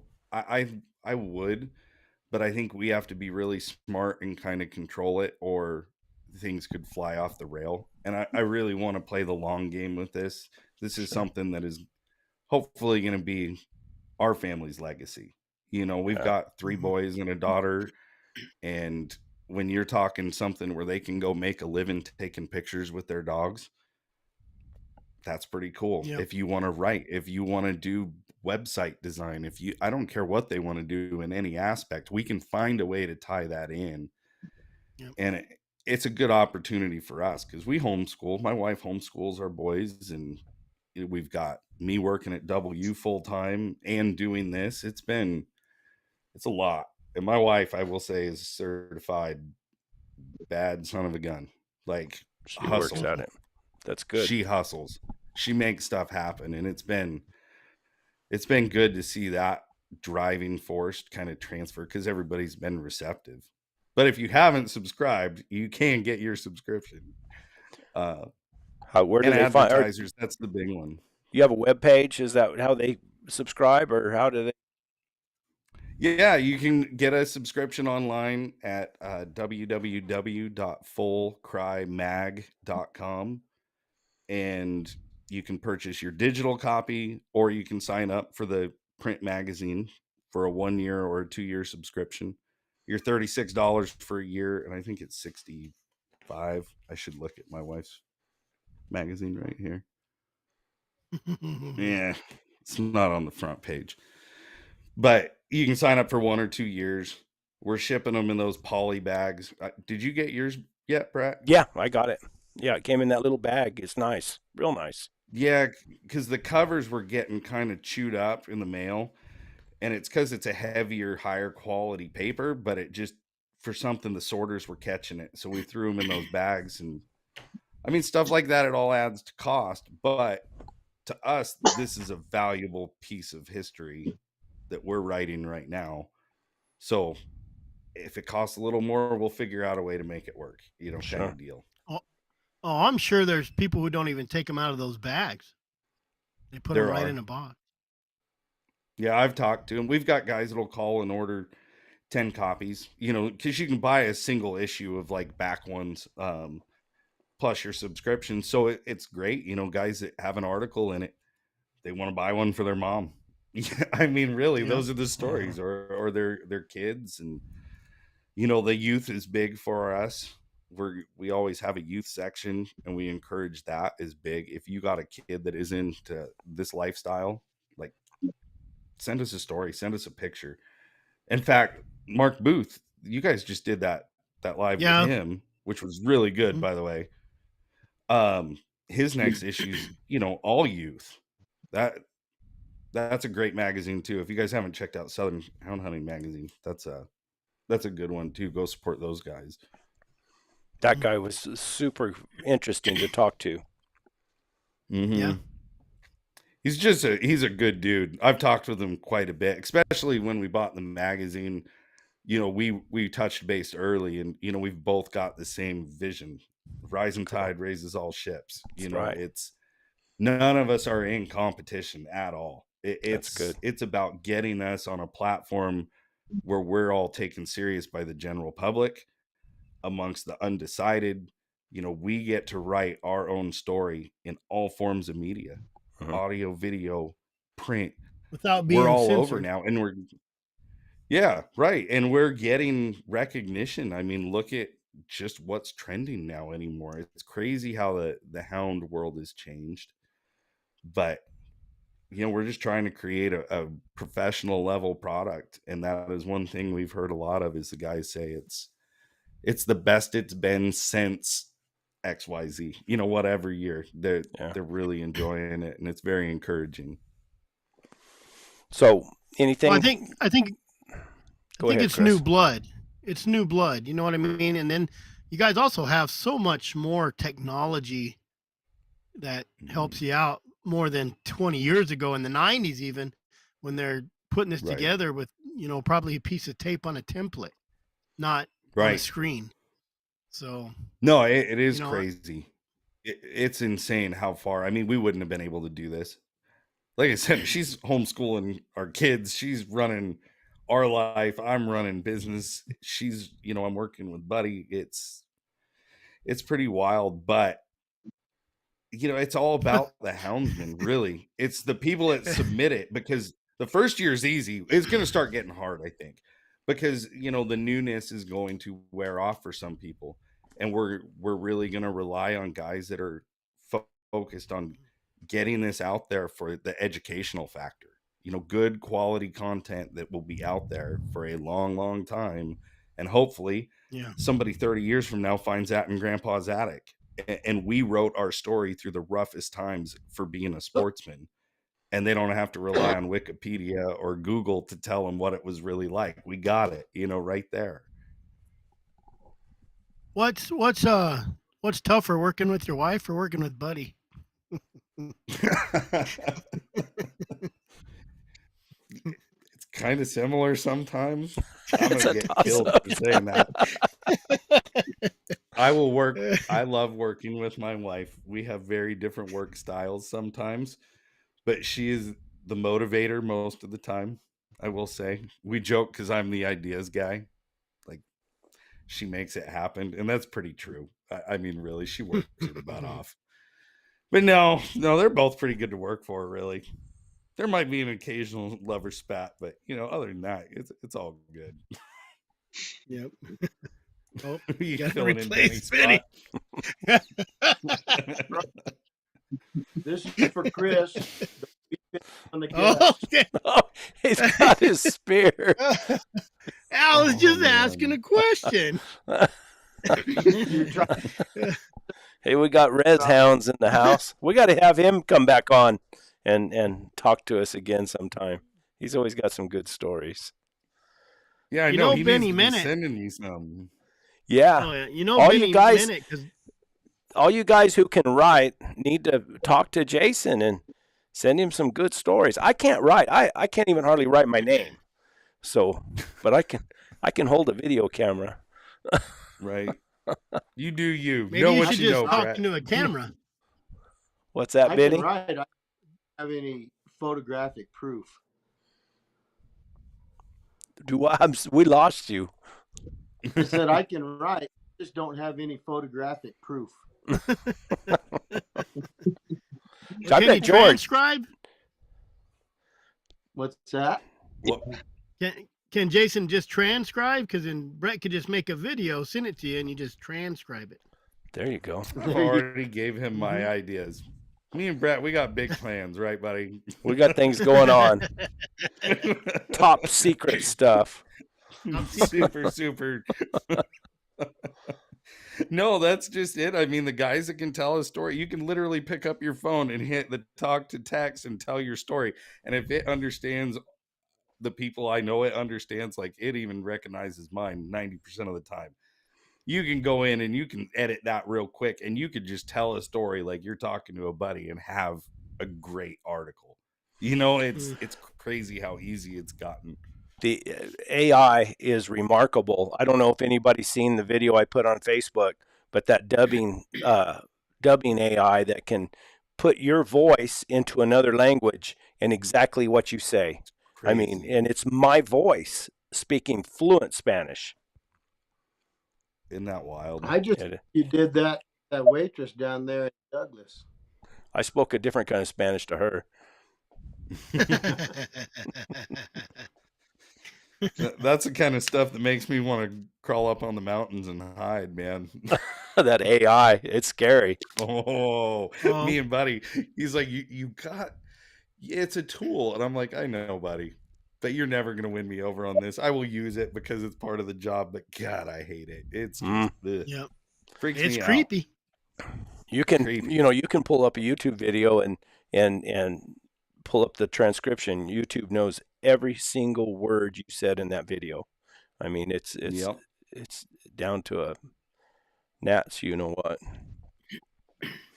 So, anything else? What do you got, Jason? Anything special coming out with Full Cry that we need to know I about? would say keep an eye out for the vintage. We're going to try to get some of that up and launched here pretty soon, so they'll be available in digital form, and we'll announce that on our Facebook page and our Instagram. You know, if you follow us anywhere, you'll know about it. But yeah, I think that's going to be hopefully a big hit with people. We haven't really talked much about it, but we're doing that. We're also going to be having our own podcast coming out, hopefully starting in April, which will also be digging into the archives and some of these old issues. And we got some cool stuff planned. So just a lot of moving pieces that are starting to come together, but I got a plan.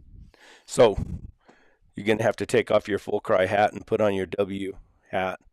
Anything new going on? Lord have Blind mercy. everybody. Damn it. Me and Benny go to the same barber. Yeah. Anything special coming with W Hunting Supply? Bunches of things. Man. All kinds of stuff. It's travel season.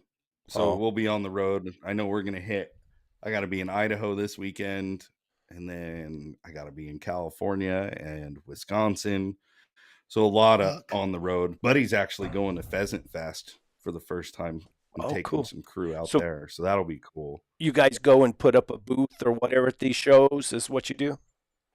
Some of them. You know, the banquet, like I'm going to the Idaho Houndsman Association banquet, and I'll just go. Me and my wife are going to go take a trip. And some of them we just go to the dinners. And then Wisconsin, we always take a pile of gear out there and set it up and sell for 2 days at this giant convention.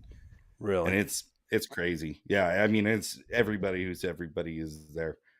It is a massive event. The hotels you got to book a year in advance. Really? If you ever want to go to like a pretty cool hound convention, Wisconsin's the biggest I've been to by far. Coon hunters, bear hunters.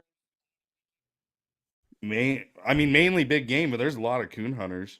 Yeah. I mean, there's all kinds of houndsmen that come because of the vendors, and they give away a ton of guns, you know, like raffles and stuff like that. It's a big to do. Wow. And when is it? It's I think it's the third weekend in March this year. Wow. My bear hunting magazine in front of me, but they got an ad in that one that just hit mailboxes too. And a guy can't even get a room there now, huh? Not real close. Like I'm sure you could find a hotel room somewhere, but Wausau is not all that big of a place. You have to drive. Yeah, you want to book it ahead of time. It is cool though. I would make the trip. I mean, I got buddies that drive 7-8 hours just to come because I'm in their state, and they'll swing by. And I'd like to go to something. They drink like a that. lot of beer. I'd really like to go to something like that. I quit drinking beer. Should go. I might quit drinking beer, but I might start again if I went somewhere like that, Wisconsin. Don't start there. Let me tell you, don't even start there.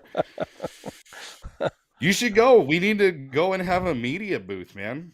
Like we're having the W dinner. That's a big one because we started just renting the conference room at the hotel we all stay at. So it's kind of like you got your hotel and then you got this corridor and then the convention center. So it's all tied together. So Buddy decided to put this dinner together a couple years ago and just do dining with W where people, you know, they don't have to worry about going anywhere for food. It's good catered food. We just have a couple of raffles and Buddy's got some talking points and updates for, you know, dog hunters. And then he says a couple nice things about us once a year and we all have a great night. Yeah, that'd be fun. But I'd like to go to. I don't ever do anything like that, and I I need to be more social instead of a you should. hermit. There's some cool ones, like really, even some of the California, like the California Elk Creek trial that's coming up. That's a great one. Like I don't care where I moved in the U.S. at this point, I will travel to go to that, just because it's the same group of guys every year. Like Prineville, Oregon's another good one coming up. It's worth the trip for you, I think, just to see some different stuff. Yeah, We'll have a rendezvous somewhere. We'll just pick one and meet somewhere. yeah. I was going to go to Bishop Mule Days, except man, it's expensive. Mm-hmm. Just to be able to camp cost you like for 3 days cost you $500, I think. It's in California, so Mm-hmm. that's kind of crazy. Yeah. I know one that'll Come up put to you up, someone right? in Oregon. What's that, Benny? I know someone that'll put you up if you want to go next year. Really? In Yeah. California? Yeah. Where is it at in California? Bishop. It's down east to like Stockton, southeast of Stockton, somewhere down in there. I got I have a a cousin couple lives in customers Walker. that live down that way. I have That's a a cousin big lives in deal. Walker. Yeah. They say it's something else. I'd like to go to it, Yeah. and then I'd like to go to some Hound thing. That Wisconsin thing sounds really interesting to me. I mean, I wouldn't mind flying in there. You know, you wouldn't believe it, but I have lots of free airline tickets, and Mm-hmm. but like I usually give them away to people because you can't get a mule and hounds on a plane, so I don't really interested in going anywhere. But I might start going to some of those things. I think George inspired me. He had that booth there at that Virginia deal, and that looked cool. He did a good job with that. It was fun. My wife designed all that, but it was fun. That was nice, real nice. So he's got to go get her too. Yeah. Yeah, she's Hey, behind the scenes. Jason, on your magazines that you're bringing out of the archives, how much of the magazine are you going to reproduce? The entire cover to cover, or what are you thinking? Cover to cover. Oh Yep, the man, whole thing. I could Yeah, go through the those. goal was. Oh, go ahead, Go Benny. ahead. I could go through those ads and just relive my childhood all over again. The names of the people that were there, and it would just bring back all of those memories. And that's why we want to do it. It's for me, every time I see a Bill Boatman ad, like that's my roots. Yeah. That was the first place I was a mail-in order. I ordered a leather drag and raccoon scent. And when we tore our house down and built the new one 3 years ago, I found the bottle and the drag tucked into one of the cupboards. And it was like, Mm, it's just kind of Yeah, crazy to think that all of that, it's like this weird, it's Americana. I mean, really, in It my is. mind, like the culture, that's what this all is. And if we can keep yeah. it alive and even breathe new life into it, that's the big thing. Because like you said, Benny, if you can flip through it on your phone or on a tablet and it's there all the time, but it literally, we just scanned the pages, so it is going to be just as it was, you know, We There's at a a lot of fraction of the cost of a real print one. we got to yeah. answer this There, guy. He said, "I've asked before, but do any of you guys hunt plot hounds?" I Nope. did. Plot hound. I had some plots when I tried, and I went bear hunting and got rid of them. I know. There are some guys that hunt lions with them in Arizona.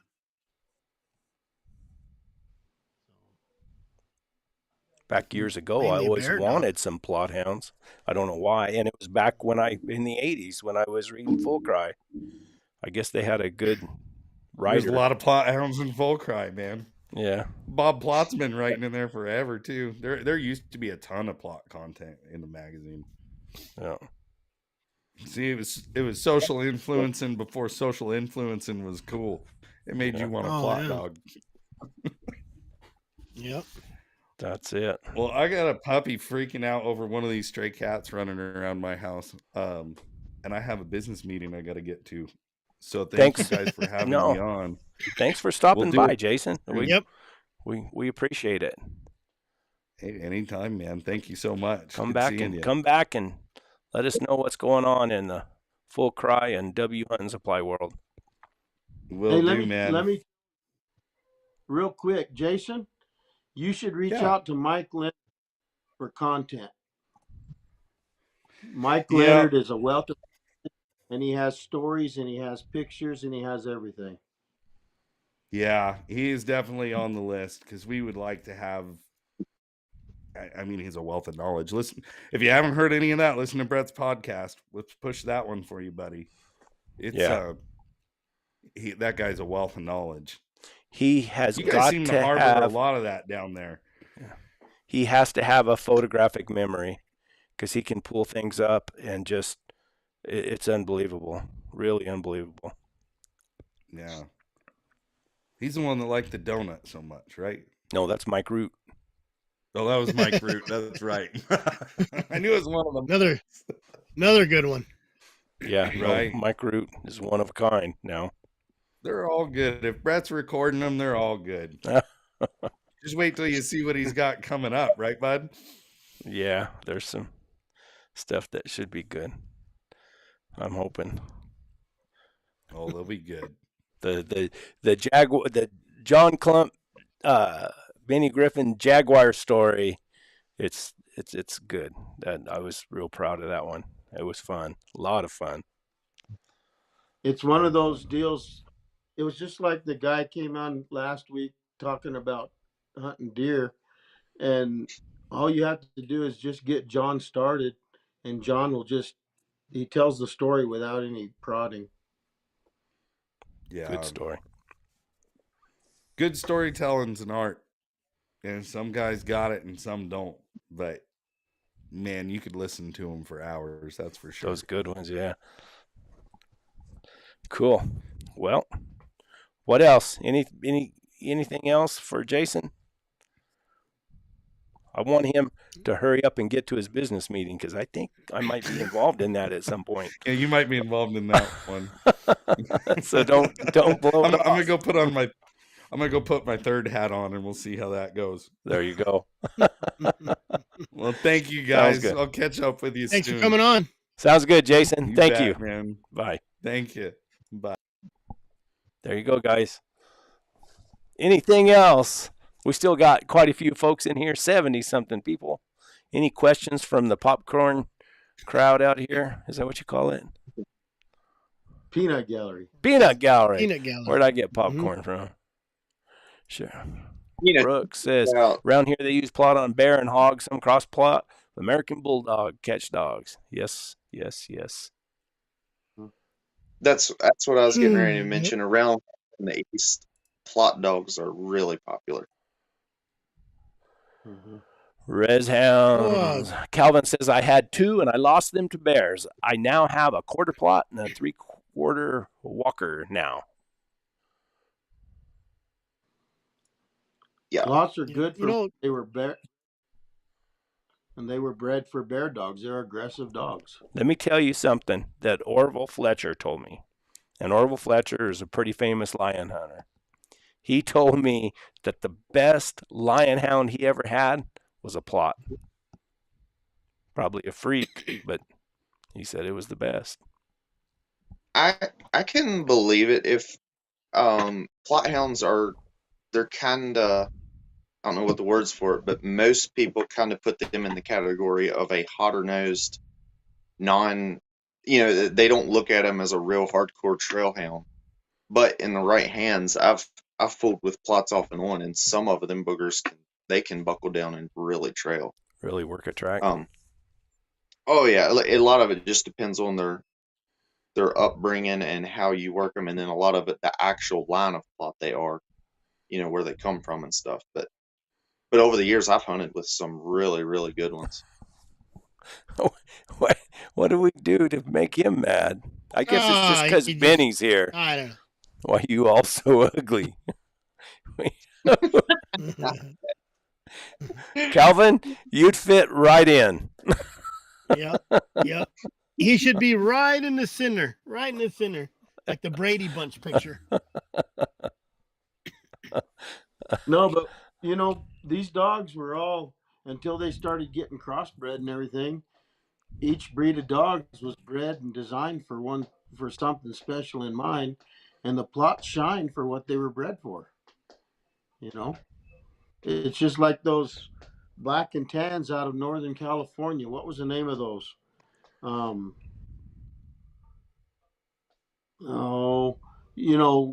That guy down there by San Francisco, that government, Steve Galentine. He bought the dogs and he crossed them with those Nance Walkers and those high tan dogs, and that's what my Brett, you were around my Clyde dog a little bit, and those dogs, you get these dogs that are specialized, and then they line breed them according to, and that's why you said, George, depending on the line, it depends on the direction that the breeders took and focused on. Right. Was that like the Jasmine black and tan, or no? What was the name of that? I know what you're talking about. Yeah. Oh, shoot, there he goes. Oh, God, he's going to go get his spear again. It was just a question. There he goes again. Yeah, just a question. Got to have a placeholder for him. It's funny. He comes back in. He can hardly tell he even showed back up. Just like falls right in. So now he's going. What are you guys doing next week? Anything special? Are you going to that show, George? You should. I'm gonna make when I get off here in just a few minutes. I'm gonna make the decision, yes or no. And the reason I gotta hurry up and make the decision because, kind of like Jason was saying, I don't have to be a year in advance, but I need to hurry up and book somewhere to stay very quickly, like within a night or two, or I'm gonna be out. I think I'm gonna go the Airbnb route, but just get a house or something somewhere. It's cheaper than a motel. But you did sell quite a few merch and stuff there? Yeah, we way more exceeded my expectation. I didn't realize that there was that big of, and what I realized is people that walked up to the booth to talk to me, they wasn't stopping to buy merch, just to buy the sweatshirt. They was stopping to buy stuff just to support the YouTube channel. I had different designs, different items. They didn't care. They didn't, my wife would ask them, like, which design do you want? What color do you want? They didn't care. They just wanted to buy something to have a reason to give my channel some money, which was very humbling. I mean, that was just amazing to me. No, I know what you mean. I've got that Patreon channel and I always feel bad because I feel like because those guys pay some money to be on there that I should give them some exclusive content of some sort. Right. And yet they all say the same thing. No, we just want to support you. We just want to help you do what you do. Yeah. And it is exactly like you said, it's real humbling. Makes you feel good. Yeah. Yeah. It's weird to get, well, I'm assuming I'll never get used to it. I don't know. But it's neat. Did you find your stuff, Benny? Yeah, Boone Shockley. Shockley, there you go. Boone Shockley was a bear hunter in Northern California that bred those black and tans just for bear hunting. And that's what Steve Galentine got Boone's dogs when Boone passed away. And he focused on mixing them up with those Walker dogs. And that's what that Clyde dog was. Well, Galentine, he ran a lot of lions, didn't he? I mean, that's what he did, wasn't it? That's all he hunted. Yeah, that's all he hunted. Yeah. That's what I thought. Him and John Fry. John Fry. Is that, or related to Bill Fry, and Bill is his father, and Daryl is his uncle. And I'll rat him out since it's all gone now. But um, back in the old days of full cry on big game houndsman before it got real big, and he was in the coffee shop messing with us all the time too. Peg leg. He went by sourdough. He went by what? Sourdough. Oh, sourdough. Well, who was Peg Yeah. leg? Peg leg. He was a guy from southern Arizona. He went into Mexico quite a bit and hunted, didn't he? You know, I don't know what all he did. Uh-oh. He Benny's going to go get a spear. no, I got it right here just in case Chris gets ugly. According to Res Hounds, we're all ugly. I know. That just came out of the blue, too. But oh, you know, I didn't never get into it with any of those guys except for that dumbass Dennis. But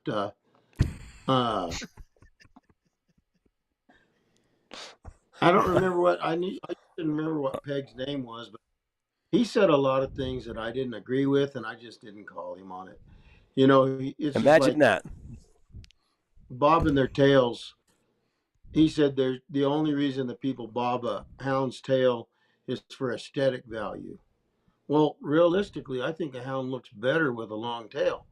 But when we had these dogs that were cold trailing and track straddling and getting in the cat claw and the mesquites and like it is out on the desert, they beat a sore on the end of that tail and they have a perpetual bloody spot, and they can actually get anemic if you hunt them enough, and their rib cages are covered in blood. And so we did it not for aesthetics, but so we could save our dog. I called it monkey tail. Hmm.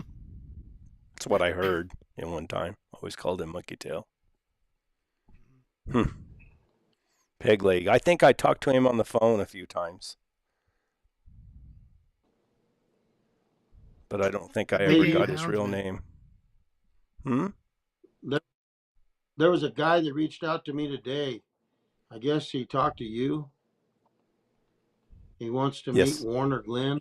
Yes, he called me, Clayton Priest. He called me and I Yeah. said, Benny's the guy to talk to. I said if it wasn't for Benny, I would have never met him. And but Benny set it up. So he's a nice guy. He's a cowboy. He just wants to meet him. He just wants to say hello. What he said. I called Kelly and left a message. I haven't heard from her. I haven't heard anything from her either about that guy that grew up on the Taylor Ranch. Oh, that guy would be interesting to listen to, huh? I don't know what all if he looks at this channel. Tom Taylor, if you're out there, get in touch with your schoolmate Kelly over there at Douglas and get in.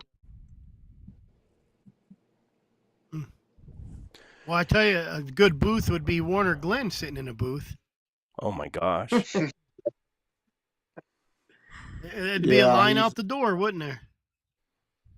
Yeah.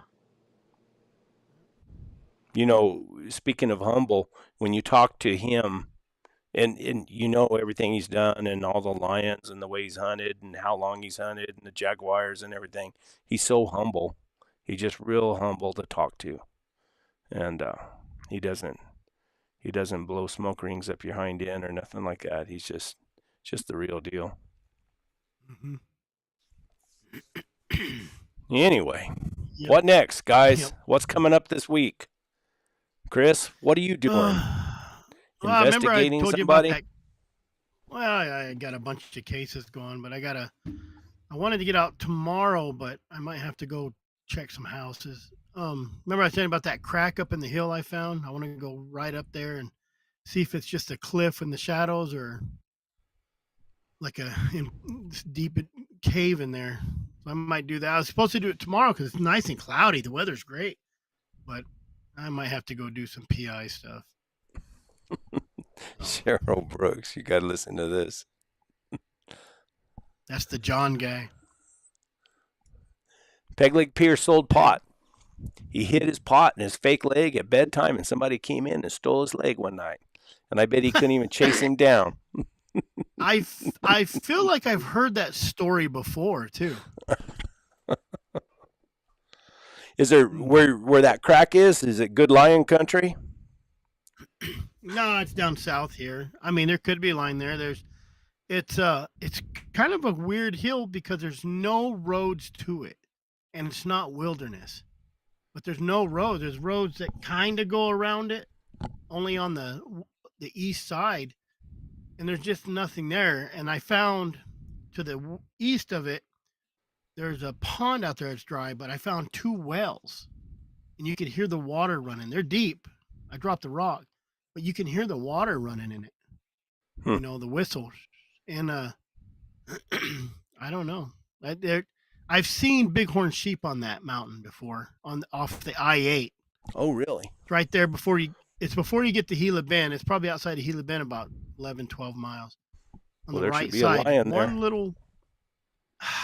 I think that's the hill that Game and Fish. Well, they don't kill goats, but there was a bunch of wild goats out there, and they all disappeared after the helicopter flew over there from Game and Fish. So They wanted, what is those goats spread scabies Maybe or bring something that to them? scabies or scurvies Scabies, or whatever it's yeah. called. Mm-hmm. The Pneumonia. scabies. Maybe they were whatever all fell over. it is. They fainted and fell off. Yeah. I mean, it's a desolate area. That's why I want to go there. We have a real desolate area out here. Benny probably has seen it out here south of the interstate between like El Paso and Columbus and Deming. And there's a set of mountains down there. And when I was not a kid, back when I was in my 20s, I went out there. And then that trapper that I used to help, he would trap bobcats for a living, and he trapped all that country. And he had a lion out there that would actually run his trap line and eat those bobcats. And he was furious. And I went out there with him one time, and I didn't have a dog that would trail a lion at that time.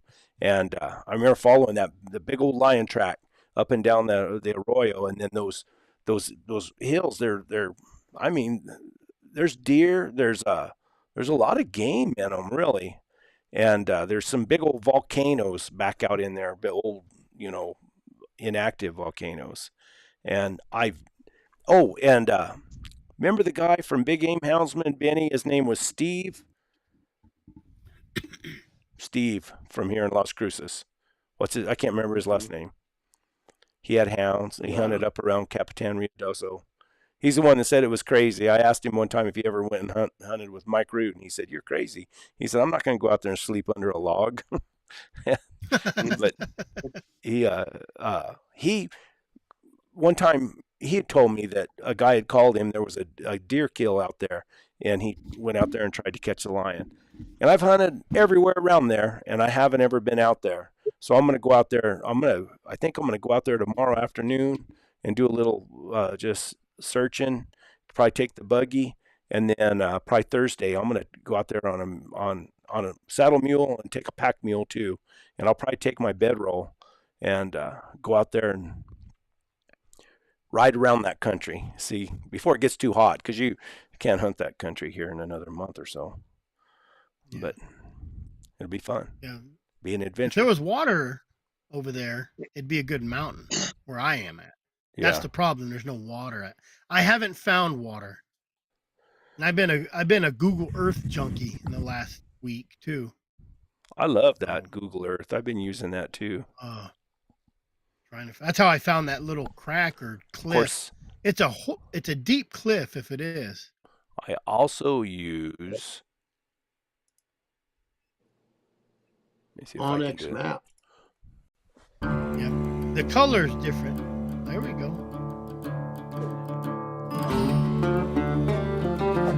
But Google Earth doesn't show you the roads, but Onyx Maps will show you the roads.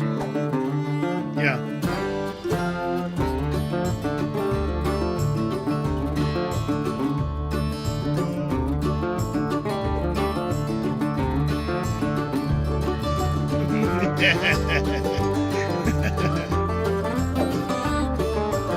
Tell us something, Brett.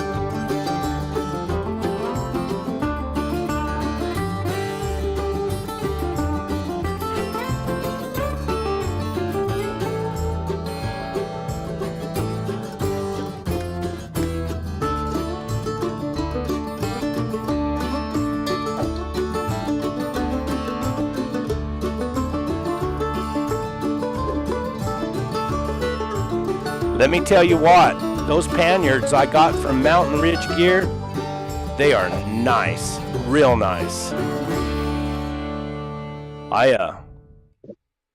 They look nice. Yeah, and they're handy. I that's what I used the other day on my last video, is I used those and didn't tie a hitch or anything. And you got those pouches on both. I mean, they're really nice. They're really nice, and they gave them to me to try out. So it's real nice of them. Jeff Lewis says, "Do any of y'all have anything coming up on YouTube?" Hopefully, if I go down there, that set of mountain range, if I go down there and camp, then I'll video. I'll make a video out of that, just because it's probably going to be real interesting looking country. I found that cemetery I was trying to find. I just had a video come out, but it's not my typical video. I can't get on my mule when I got 6 kids, you know. Look at That's that. funny. They started suggesting. That's the way YouTube works. We've got an ASMR podcast. That's all we need. Yeah, I know one thing I didn't tell you guys at that. I just happened to think about it, but at that show, I was approached, and guy left me information, told me to get with him, asked me if I was interested in going a little bit more professional style in the like basically instead of using the YouTube platform, if I wanted to go more TV style. Oh wow! Yeah. On what? With who? What channel or what?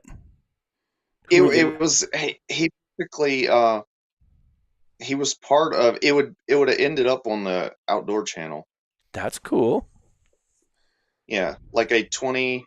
Can't remember what he told me. Like a 20-some minute episode or something. And I'm sure they have ads and stuff in it, but I don't think I know. I didn't even talk over the money with him. Like I say, I got his information. If I can find it, I got his information and stuff, but I don't think I'm gonna. I'm liable to call him just to see what the offer is. But you should. Yeah, you should. Yeah, you gotta check it out. Shoot, yeah. You can have me as a guest appearance. You and Calvin. Yeah. Okay. I got to explain about my dog box. I just haven't got it yet, and I just thought it would come a lot faster than it's come. I mean, my year's almost over with, and I ordered it last July, and I don't know. I haven't called them. I haven't, as my dad would say, I haven't dinged them about it. And that's what my dad used to tell me when I was a kid and I wanted something. Don't ding me, boy. But yeah, I haven't dinged them about it. They called me here about 2 months ago, I guess. Maybe it wasn't that long ago, and said they were starting on it and that it would be a couple weeks. And I haven't heard nothing. So I don't know. In my mind, I want to think, because we've been doing so much advertisement and everything for them. In my mind, because what I did was I paid them. I probably shouldn't say how much I paid them, because I paid them quite a bit of money. And then I told them, I said, well, I'll include you as an advertiser on what we do, because I just put it up and have it done. I had the editor do that little video we run there, and they asked me. They were nice. They said, well, what are you going to charge us for that? And I said nothing. Just trick it out. Just trick it out. Put a water tank on it, lights or whatever. I want it to be real nice. So trick it out, and we'll run that. And in my mind now, I think, well, maybe that's why it's taken so long, because they're really tricking it out for me. I don't know. I hope. Need to ding them. I know. I probably should call them, but oh well. It's one of those things. Yeah. So, Your next interviews will be on this channel right here, right? yes. I'm going to move, All of and them. eventually I'll move the Mike Root, Mike Leonard. The problem with the Mike Root and the Mike Leonard and all of them on my other channel, they still get quite a few views. But I need to move all the interviews to this channel, and because that's all it's going to be about. This channel is the interviews, and none of the stuff I do will be on here. I mean, it's going to be about, and my other channel will be my little adventures, what I do. So, and I got some interesting guys to go interview. I got some things lined up. I'm still gonna go see Tony Rivera down in Mexico, and Rick Dickerson. I talked to him. That's going to be another Johnny Clump type interview. And who else? I mean, there's lots of guys that I get suggestions of guys all the time. And There's a good possibility of a big name interview in June. oh yeah, I got But I'll throw that out there, hang for a while. yeah, there'll be a good one then. And I'm anxious to get the Johnny Clump interview out and the Warner Glenn and everything. Although I'm not as proud of the Warner Glenn as I wanted to be, because honestly, I was kind of starstruck. I mean, that's you got to understand. I mean, It's Warner Glenn. it was Warner Glenn. It was back when I, seeing Bruce Kennedy interview Warner Glenn. And then there I was sitting at the table with him. It was just like he's bigger than life, And I think, oh my gosh, what? I can't even ask this guy an intelligent question, really. I tried, but If you didn't have your agent with you, you wouldn't have even had an interview. yeah, Benny was over there back there in the corner, and I said, Benny, come here and sit down. I had to hold your hand. Yeah. Warner, we took everything in the back of my pickup and never said anything about it. And Warner was the one that offered. He said, well, would you like to sit down and talk and put it on film? And, however he approached it. And Brett says, well, and this starstruck deal. And yeah. Honestly, I was almost like a selfish thing. I wanted it all for myself and not put the pressure of trying to record it and everything. And I think probably the best part of the whole deal was when we went out and I carried the little GoPro and we looked at all his dogs and I talked to him about his dogs.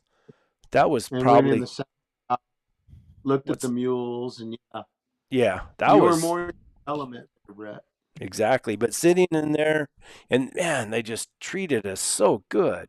There's like a 7-course meal, and it was just unbelievable. I think it's hard to not record it because he's up in age, and you want to capture it. Like, even though it's the same story, maybe every time, he always probably pops in with a new one, that he just thought about. Well, and then it's hard to be selfish and just sit there and talk to him because you don't.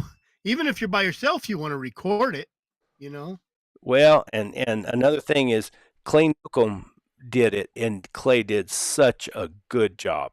I mean, it's hard to that guy just the whole meter. Clay has a group. He's got a team behind him helping him.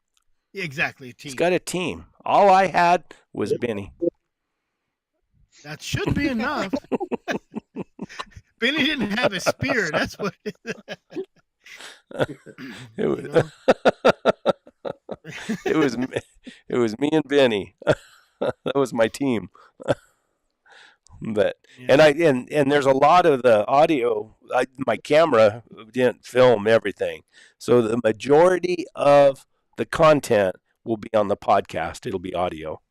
So, are you going to tease anything else tonight? Me? Yeah, What else do I got going on? about the Dale Leith stuff. Bring it Oh, away. yes. Let me tell you I what, don't know if you guys. wanted. I didn't know if you wanted to do Oh, that yet. Let me tell you what, guys. We got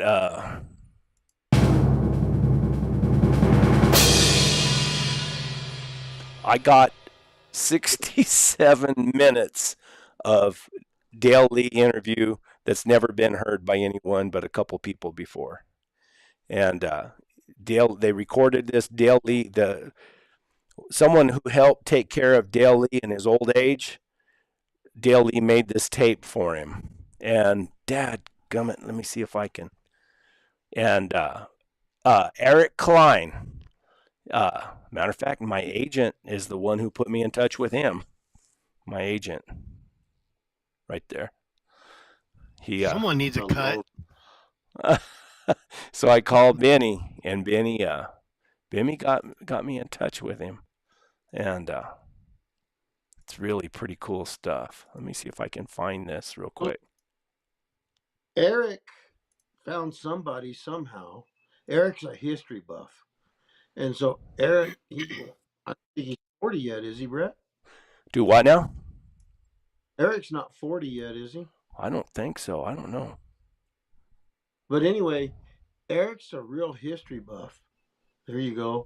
And so Look at that. somewhere Eric. There's Dale got Lee in right touch. there. Yeah. And Clell's in that too. But Eric got in touch with somebody that had a whole bunch of pictures and correspondence from Clell to there you go. And he showed up at our little deal with this box, this big box full of stuff. And he says, "Hey, look at this stuff I got."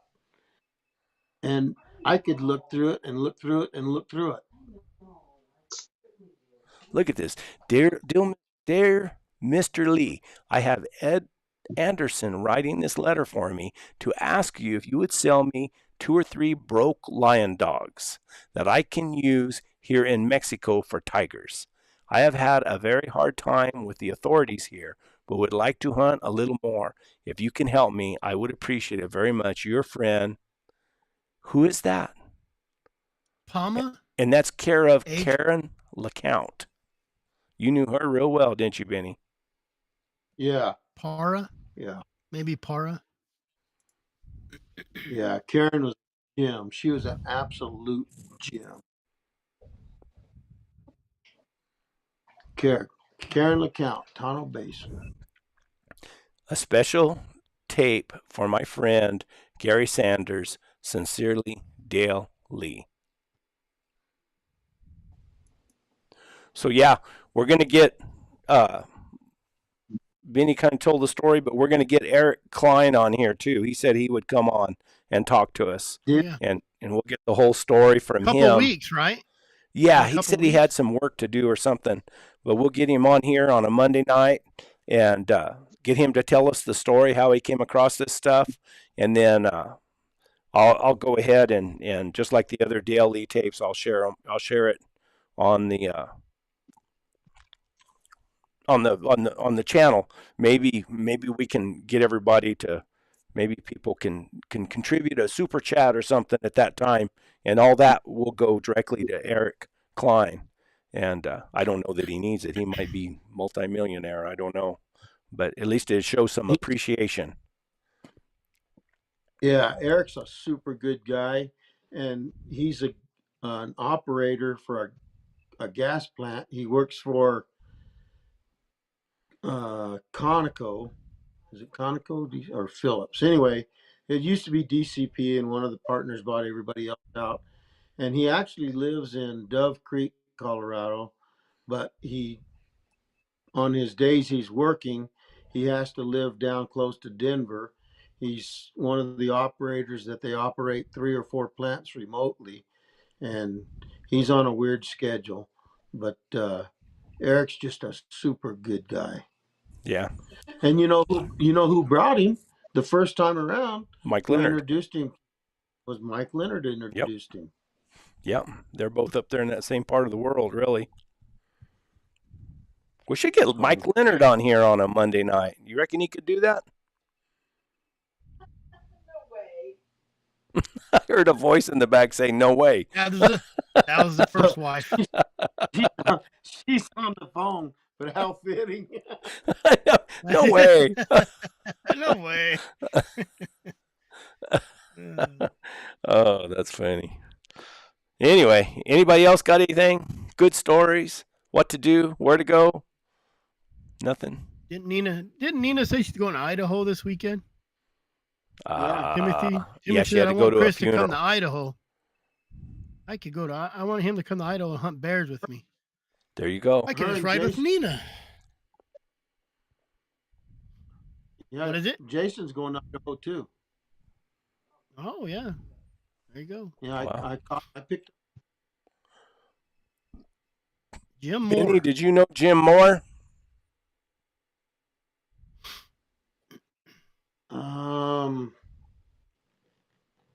I know the name. Isn't Jim Moore? Yeah, Jim Moore was down there in Texas, in the Davis Mountains, I believe. Is that the one? His daughter's got quite a few. Got some videos up on YouTube of his lion hunts and stuff. Is that the same one? Ron, I don't know. Is that the same one? I used to hunt with Henry McIntyre quite a bit, but then I heard they had a falling out. Here you go, George. This one's for you. Every area has its own famous hunters. George, who is from your area? It's George. Yeah. Let's do this. Front and center, boys. Nah, we honestly from this we have it's basic. We have our few old timers that all of us, you can drive 100 miles and say that name and they'll know it or whatever. So I don't know if I should say it on here though. I don't top know if secret. Top secret, guys. Yeah. If you but know, we you know. we do. Everywhere must have. I'm sure everywhere has them, but yeah, we do have a couple local hunters that was bear hunting. They bear hunted way more than I ever will, probably. Just kind of legends. Back, yeah, exactly. Living legends. They hunted bear when it was hard to hunt bear. What made it harder back then? Any of the old timers you talked to said, I mean, if they treat 10 bear a year in our kill season, I mean, that was a really good year. They just didn't have as many bears.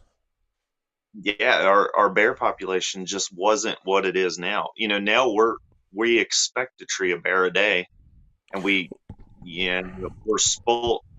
Yeah. What do you attribute that to? Management? I'm sure that's a lot of it. Yeah. I don't really know, honestly, because when I started hunting, I grew up in the era where the bear population was in that process of coming back. So I remember when I was younger, 15 to 20 bear probably, and I might have my numbers a little bit wrong, but that was a good year. Now, I mean, now I do get to hunt a lot, but now, I expect to tree around 100 bear or more a year. Wow, that's something. That's good. So it's just a different, but that sounds like a lot, but some days I might have, if I have a few dogs in the woods, I might tree 2 or 3 bear a day,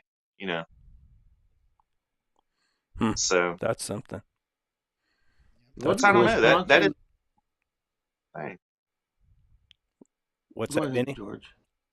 Wasn't Wisconsin known for that kind of bear population for a long time, and they used to have a summer pursuit season, and then people would send their dogs over there to get trained in Wisconsin for the same kind of population.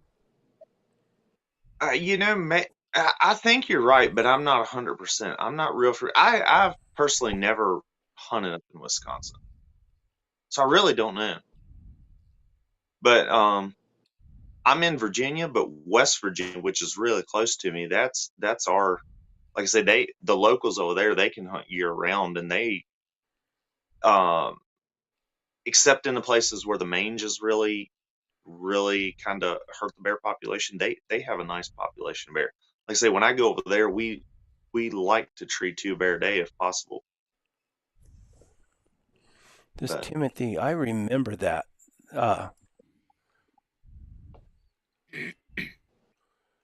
There was a guy from North Carolina that was missing some fingers that made the bear crazy videos. I don't remember his name, but he hunted blue ticks. Anybody? I'm not Anybody? sure. It seems like I remember the bear crazy videos. Yeah, Bryce might know. A guy I know from North Carolina might know. I'll have to find that out. Let me. I wonder if Mr. Google knows. Videos, was it on Bear Facebook crazy, or just bear crazy videos. That's what I gotta look up. or YouTube? There it is, bear crazy videos.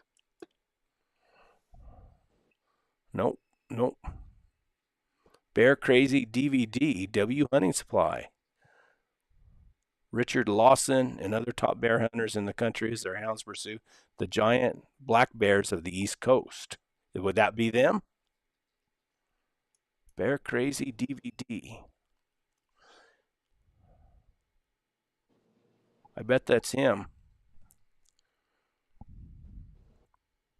Let me see if I can do this. How many you harvest there, George? Out of 100 a year? That's them. Oh, 4. we harvested 4 bear this year. Let me see if I can do this. Y'all see that? Mm-hmm. Is that them? Mm-hmm. Bear Crazy DVD. Availability out of stock. Follow the Blue Ridge Outdoor Production team to Eastern North Carolina. That's them. Is that? He said it was a DVD. Mm-hmm. Yep. There you go. Just all you gotta do is ask around here. When is that? Where is that? Like, when was that? 90s? 2000s? Heck, I don't know. Wonder if there's any YouTube videos up Yeah. of it. I reckon, and going back to that previous question, we do have the, not quite as local as like me personally, but we have the older gentleman that Clay Newcomb has did a He lot did of work with. Best Bear video. Yeah. That one. Yeah, That was a good video. Obviously popular. We have the Walkers. And when I say Walker, I'm talking about a last name, Curtis and Eugene Walker. They're known for they got a big name in the Pocahontas breed of plots. How can you hunt plots if your name's Walker? I know. That's like Bob Plott running Walkers. Just won't work. Yeah, exactly. So I reckon, here right in back, East guys. in general, big names, but as far as cat hunters here, Benny, who do you think? Well, Warner Glenn's kind of the biggest hero. Who do you think falls in that category?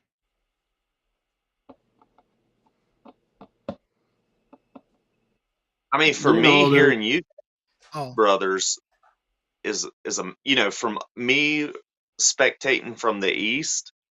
When I hear Warner Glenn, when I hear the Lee brothers, I mean that's Mike Root. That's just amazing to me. Yeah.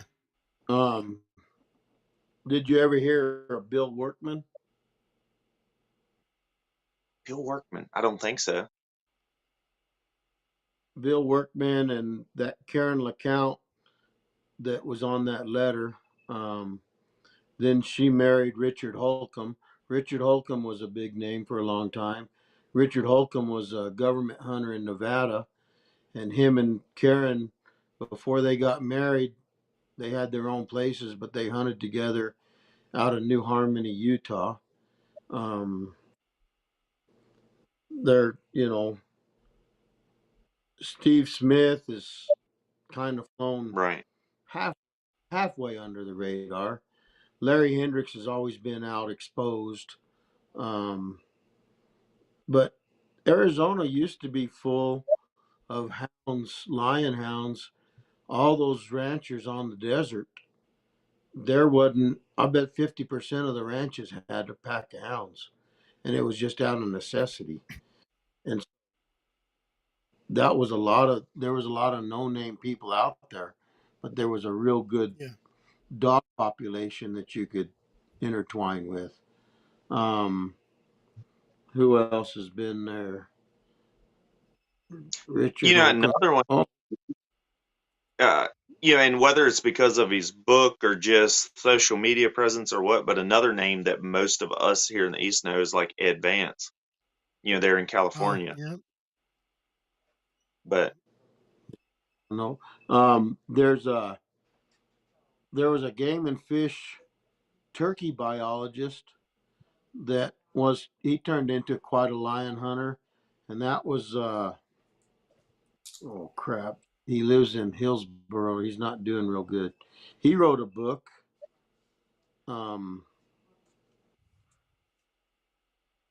I've got it in there too. Can't think of his name right now. He's still alive, but he's not doing real well. He's in Hillsboro, New Mexico. Harley Shaw, that's his name. okay, Some I've people, heard the name. yeah, he worked for Arizona Game and Fish, but he was a turkey biologist, and they put him on a mountain lion study. Of course, the Goswicks, George and his father. What was George's dad's name?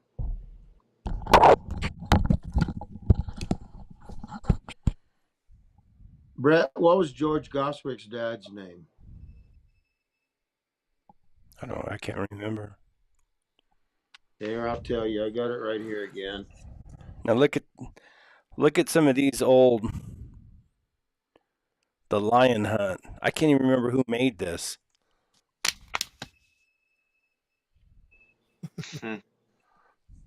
And then Oregon, Montana, British Columbia, Canada, WC dogs. Somebody sent that to me. Huh. I'm sure it's bear hunting. That's old. This is all old stuff. I don't have permission to share it, so I don't. Giles was George's dad. Giles. And John Kibler got famous for his book. He's from Arizona. What's John's book's name?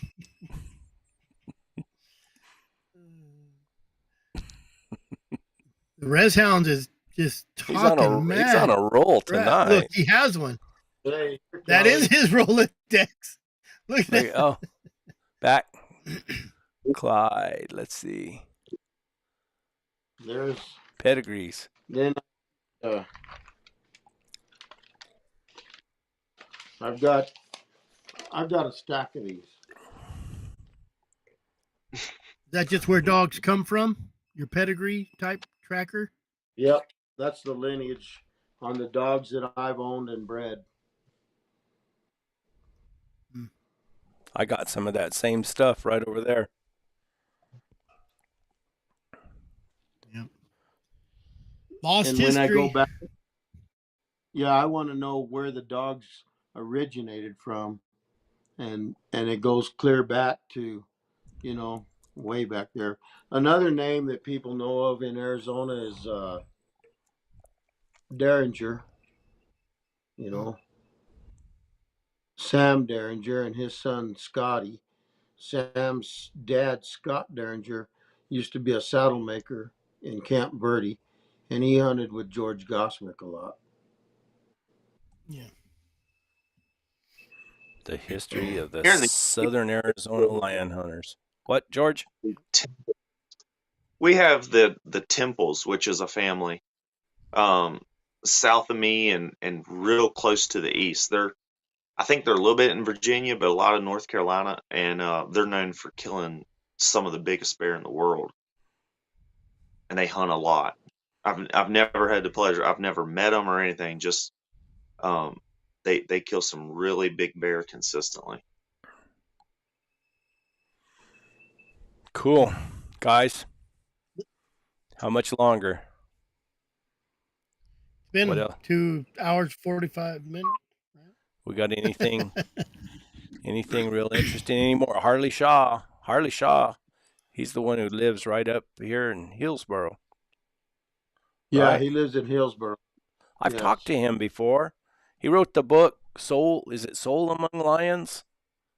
Soul Among Lions, yeah. Yeah, I got that book here somewhere. Most of the lions that they caught for that study were right there out of Prescott on the Spider Ranch.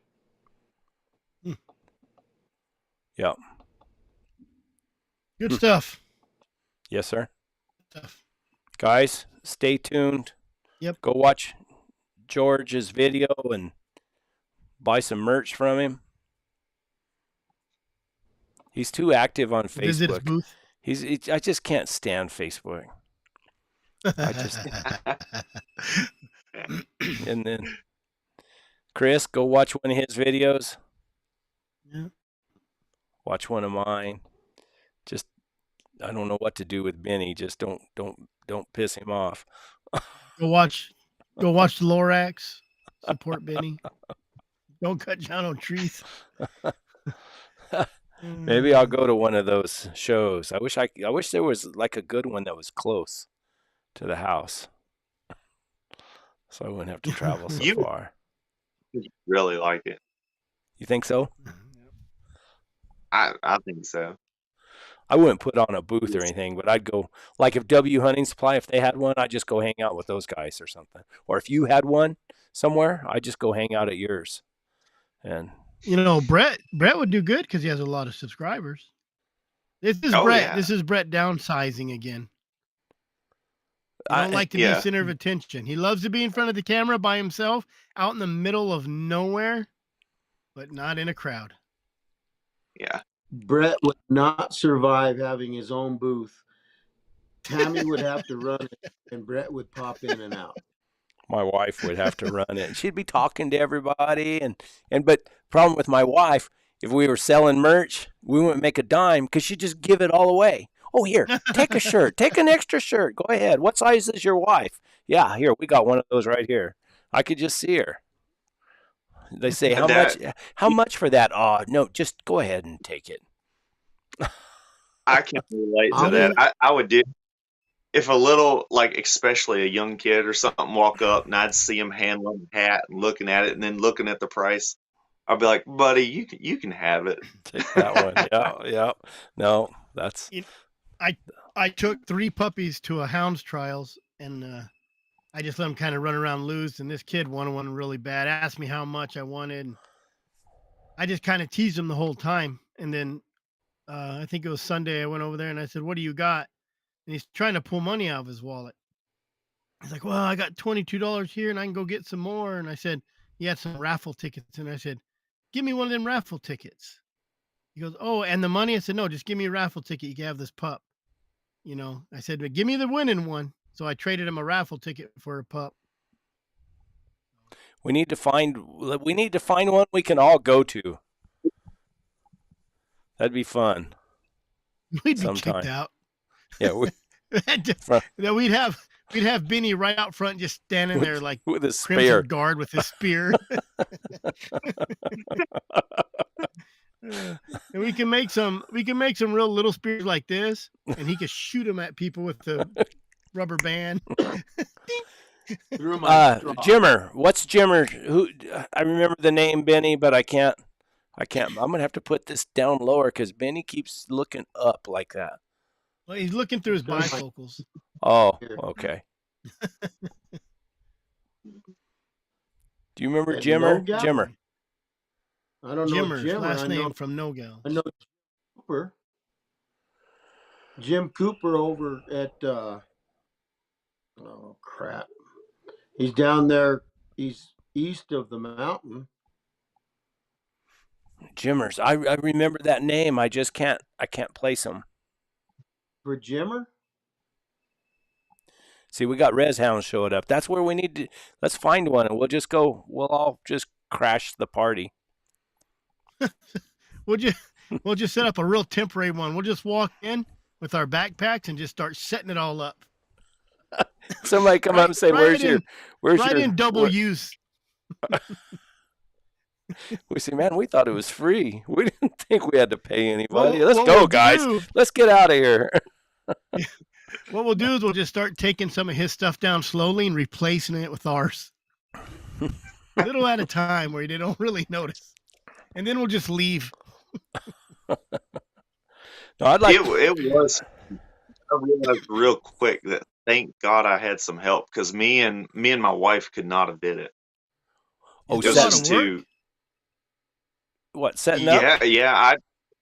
Well, setting up wasn't bad, but you have 10 people walking up, and I'm trying to talk to everybody, and I absolutely loved. So I'd get in a big conversation all day long. I don't know if I took any money really. All I did was talk, and my wife was actually making transactions and keeping stuff straight.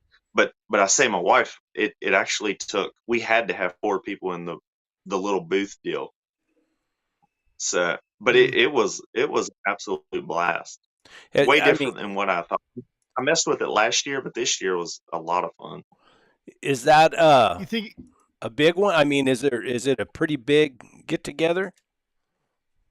No, so not really. So talking to other vendors that actually do that stuff full time, they said that the show that I was at was a smaller type show. So I couldn't imagine going to a real big one. I think I might have my numbers totally wrong, but I think they said this show they might get like 10,000 people a day or something.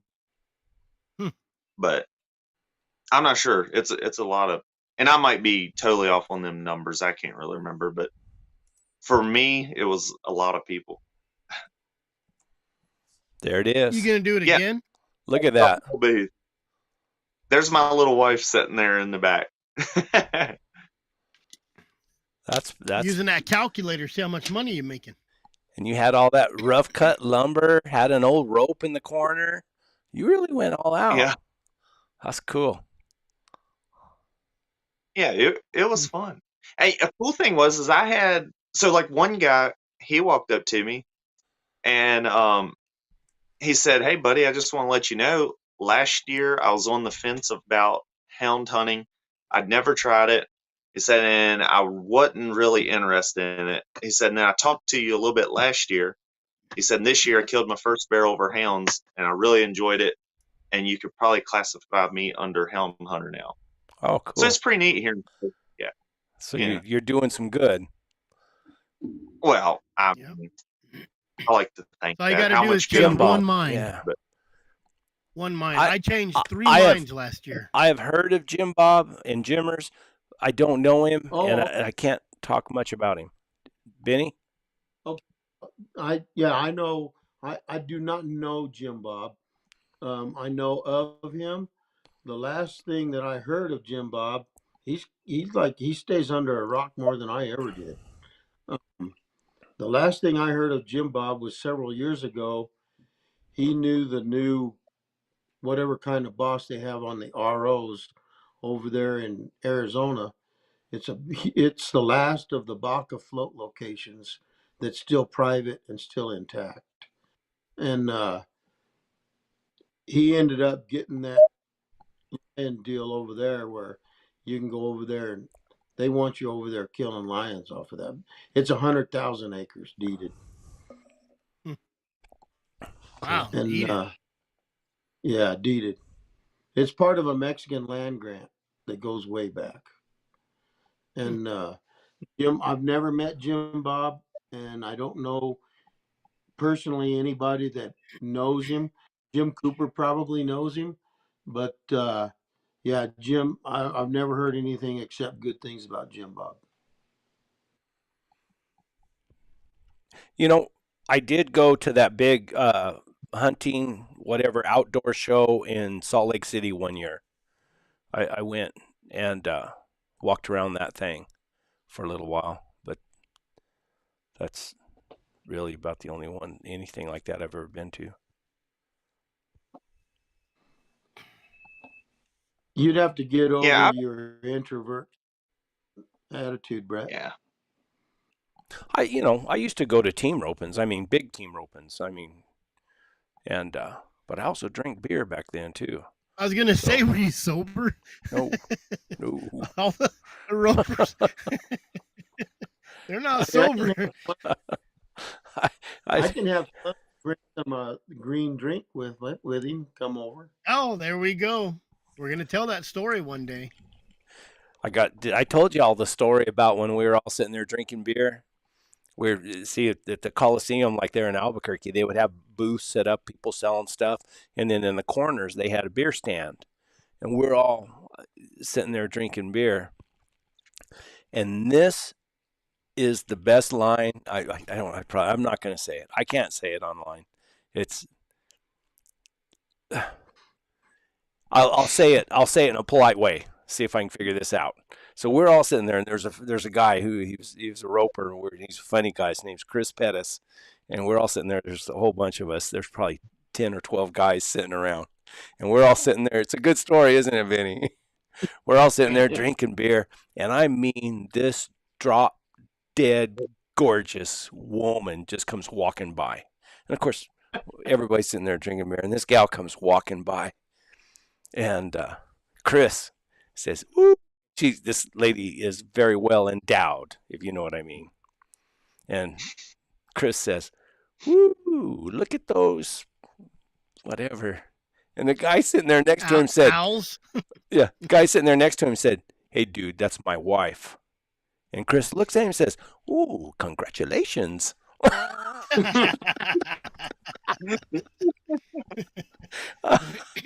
Oh, just deferred it. I thought, man, we're going to see a fight right here. That guy started laughing.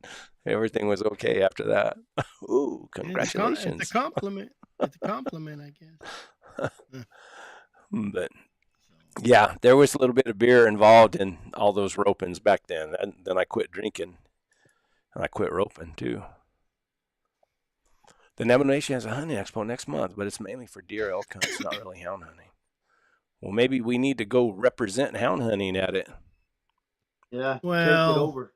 Give me if I'm wrong there, Calvin. A lot of the natives aren't really for the bear hunting, right? I think we talked about that before. Oh yeah. It depends on the older ones versus the young. We need to schedule was saying, Calvin. But I know this personal show that I was on, or in last year.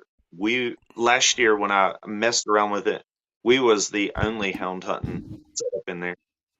And then this year we ended up, I think it was 3 of us. So who else was there? Guides selling hunts, or? Yeah. So that basically the show was set up for promoting deer hunting, all kinds of hunting. It was guides from all over the world that was coming there to sell their hunts. Mm-hmm. And then there was a lot of like gun sales, bow sales. I don't know if there was any boats there or not, but basically just sports in general, just sportsman stuff that just the normal sportsman would be interested in.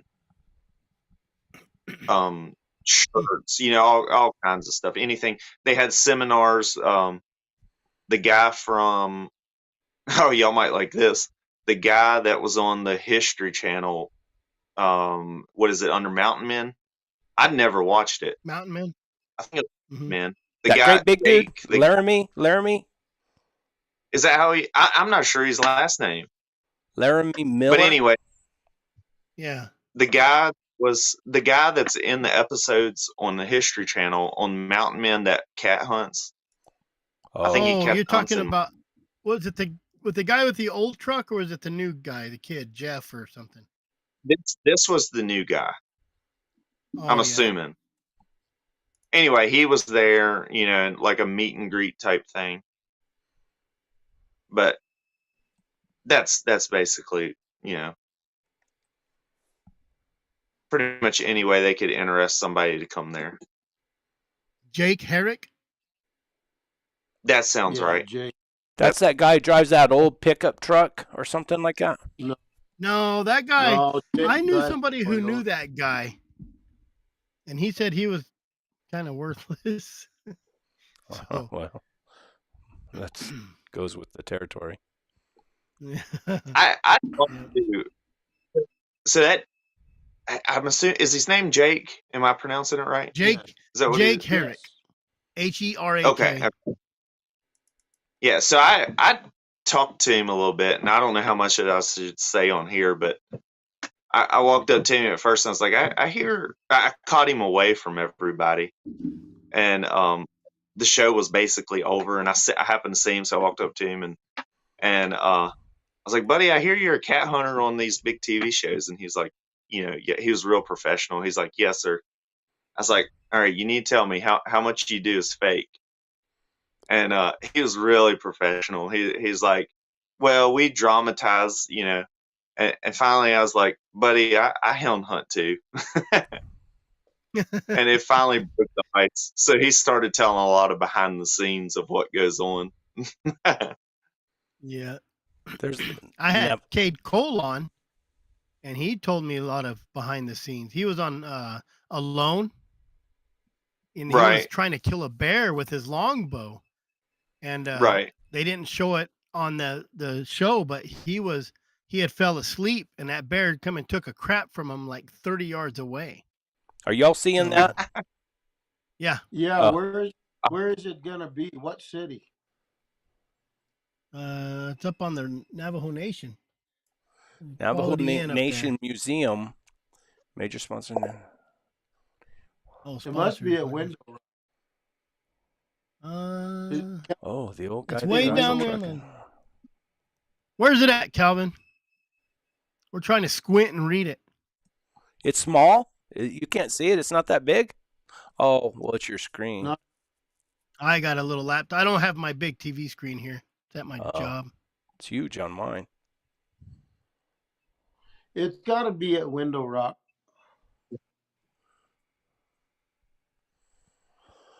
I'm shutting her down right now. Boom. Window Rock. Yeah, Window it's Rock. on Window Rock, which is right over there close to Farmington. Yes, sir. Well, Brett, we made it 3 hours. Again. 3 hours. We're competing with Joe Rogan. Yeah. He does those long podcasts. Okay, guys, that's it. Next time, I'm going to send Calvin. Calvin, can you come on? Monday. next He can week? come on next week. Johnny has to work. Does John have to work? Calvin, Yeah, can every you come other on next Monday. week? Talk to us about what you've been doing. Mm-hmm. No, he won't answer us. Look at that. He thinks we're too ugly. Yeah. Harassing ugly people. That's what he's been doing. Look at that. See? No answer. All righty. Maybe there's a delay because this one Timothy just said, Brett, get Calvin I on think here. there is a delay up there on the reservation, Brett. Every time he gets on, it gets kind of sketchy. We'll get him on. I'll talk to him. I'll send him a message. We'll get him on. Anybody else that is perfect? He just said he'll be here. He'll be here. So You're in for it now, Calvin. yeah, that's what he gets. That's You're what he on our- gets for you're on calling our us turf. ugly. We'll put him on the spot. Yeah. You think the Lorax picture's bad? You just wait. Oh, I'll find a good one. Mm-hmm. All right, guys. That was good. Thank you. Benny, All right. Chris, George. Until next week. Onward and upward, guys. Later.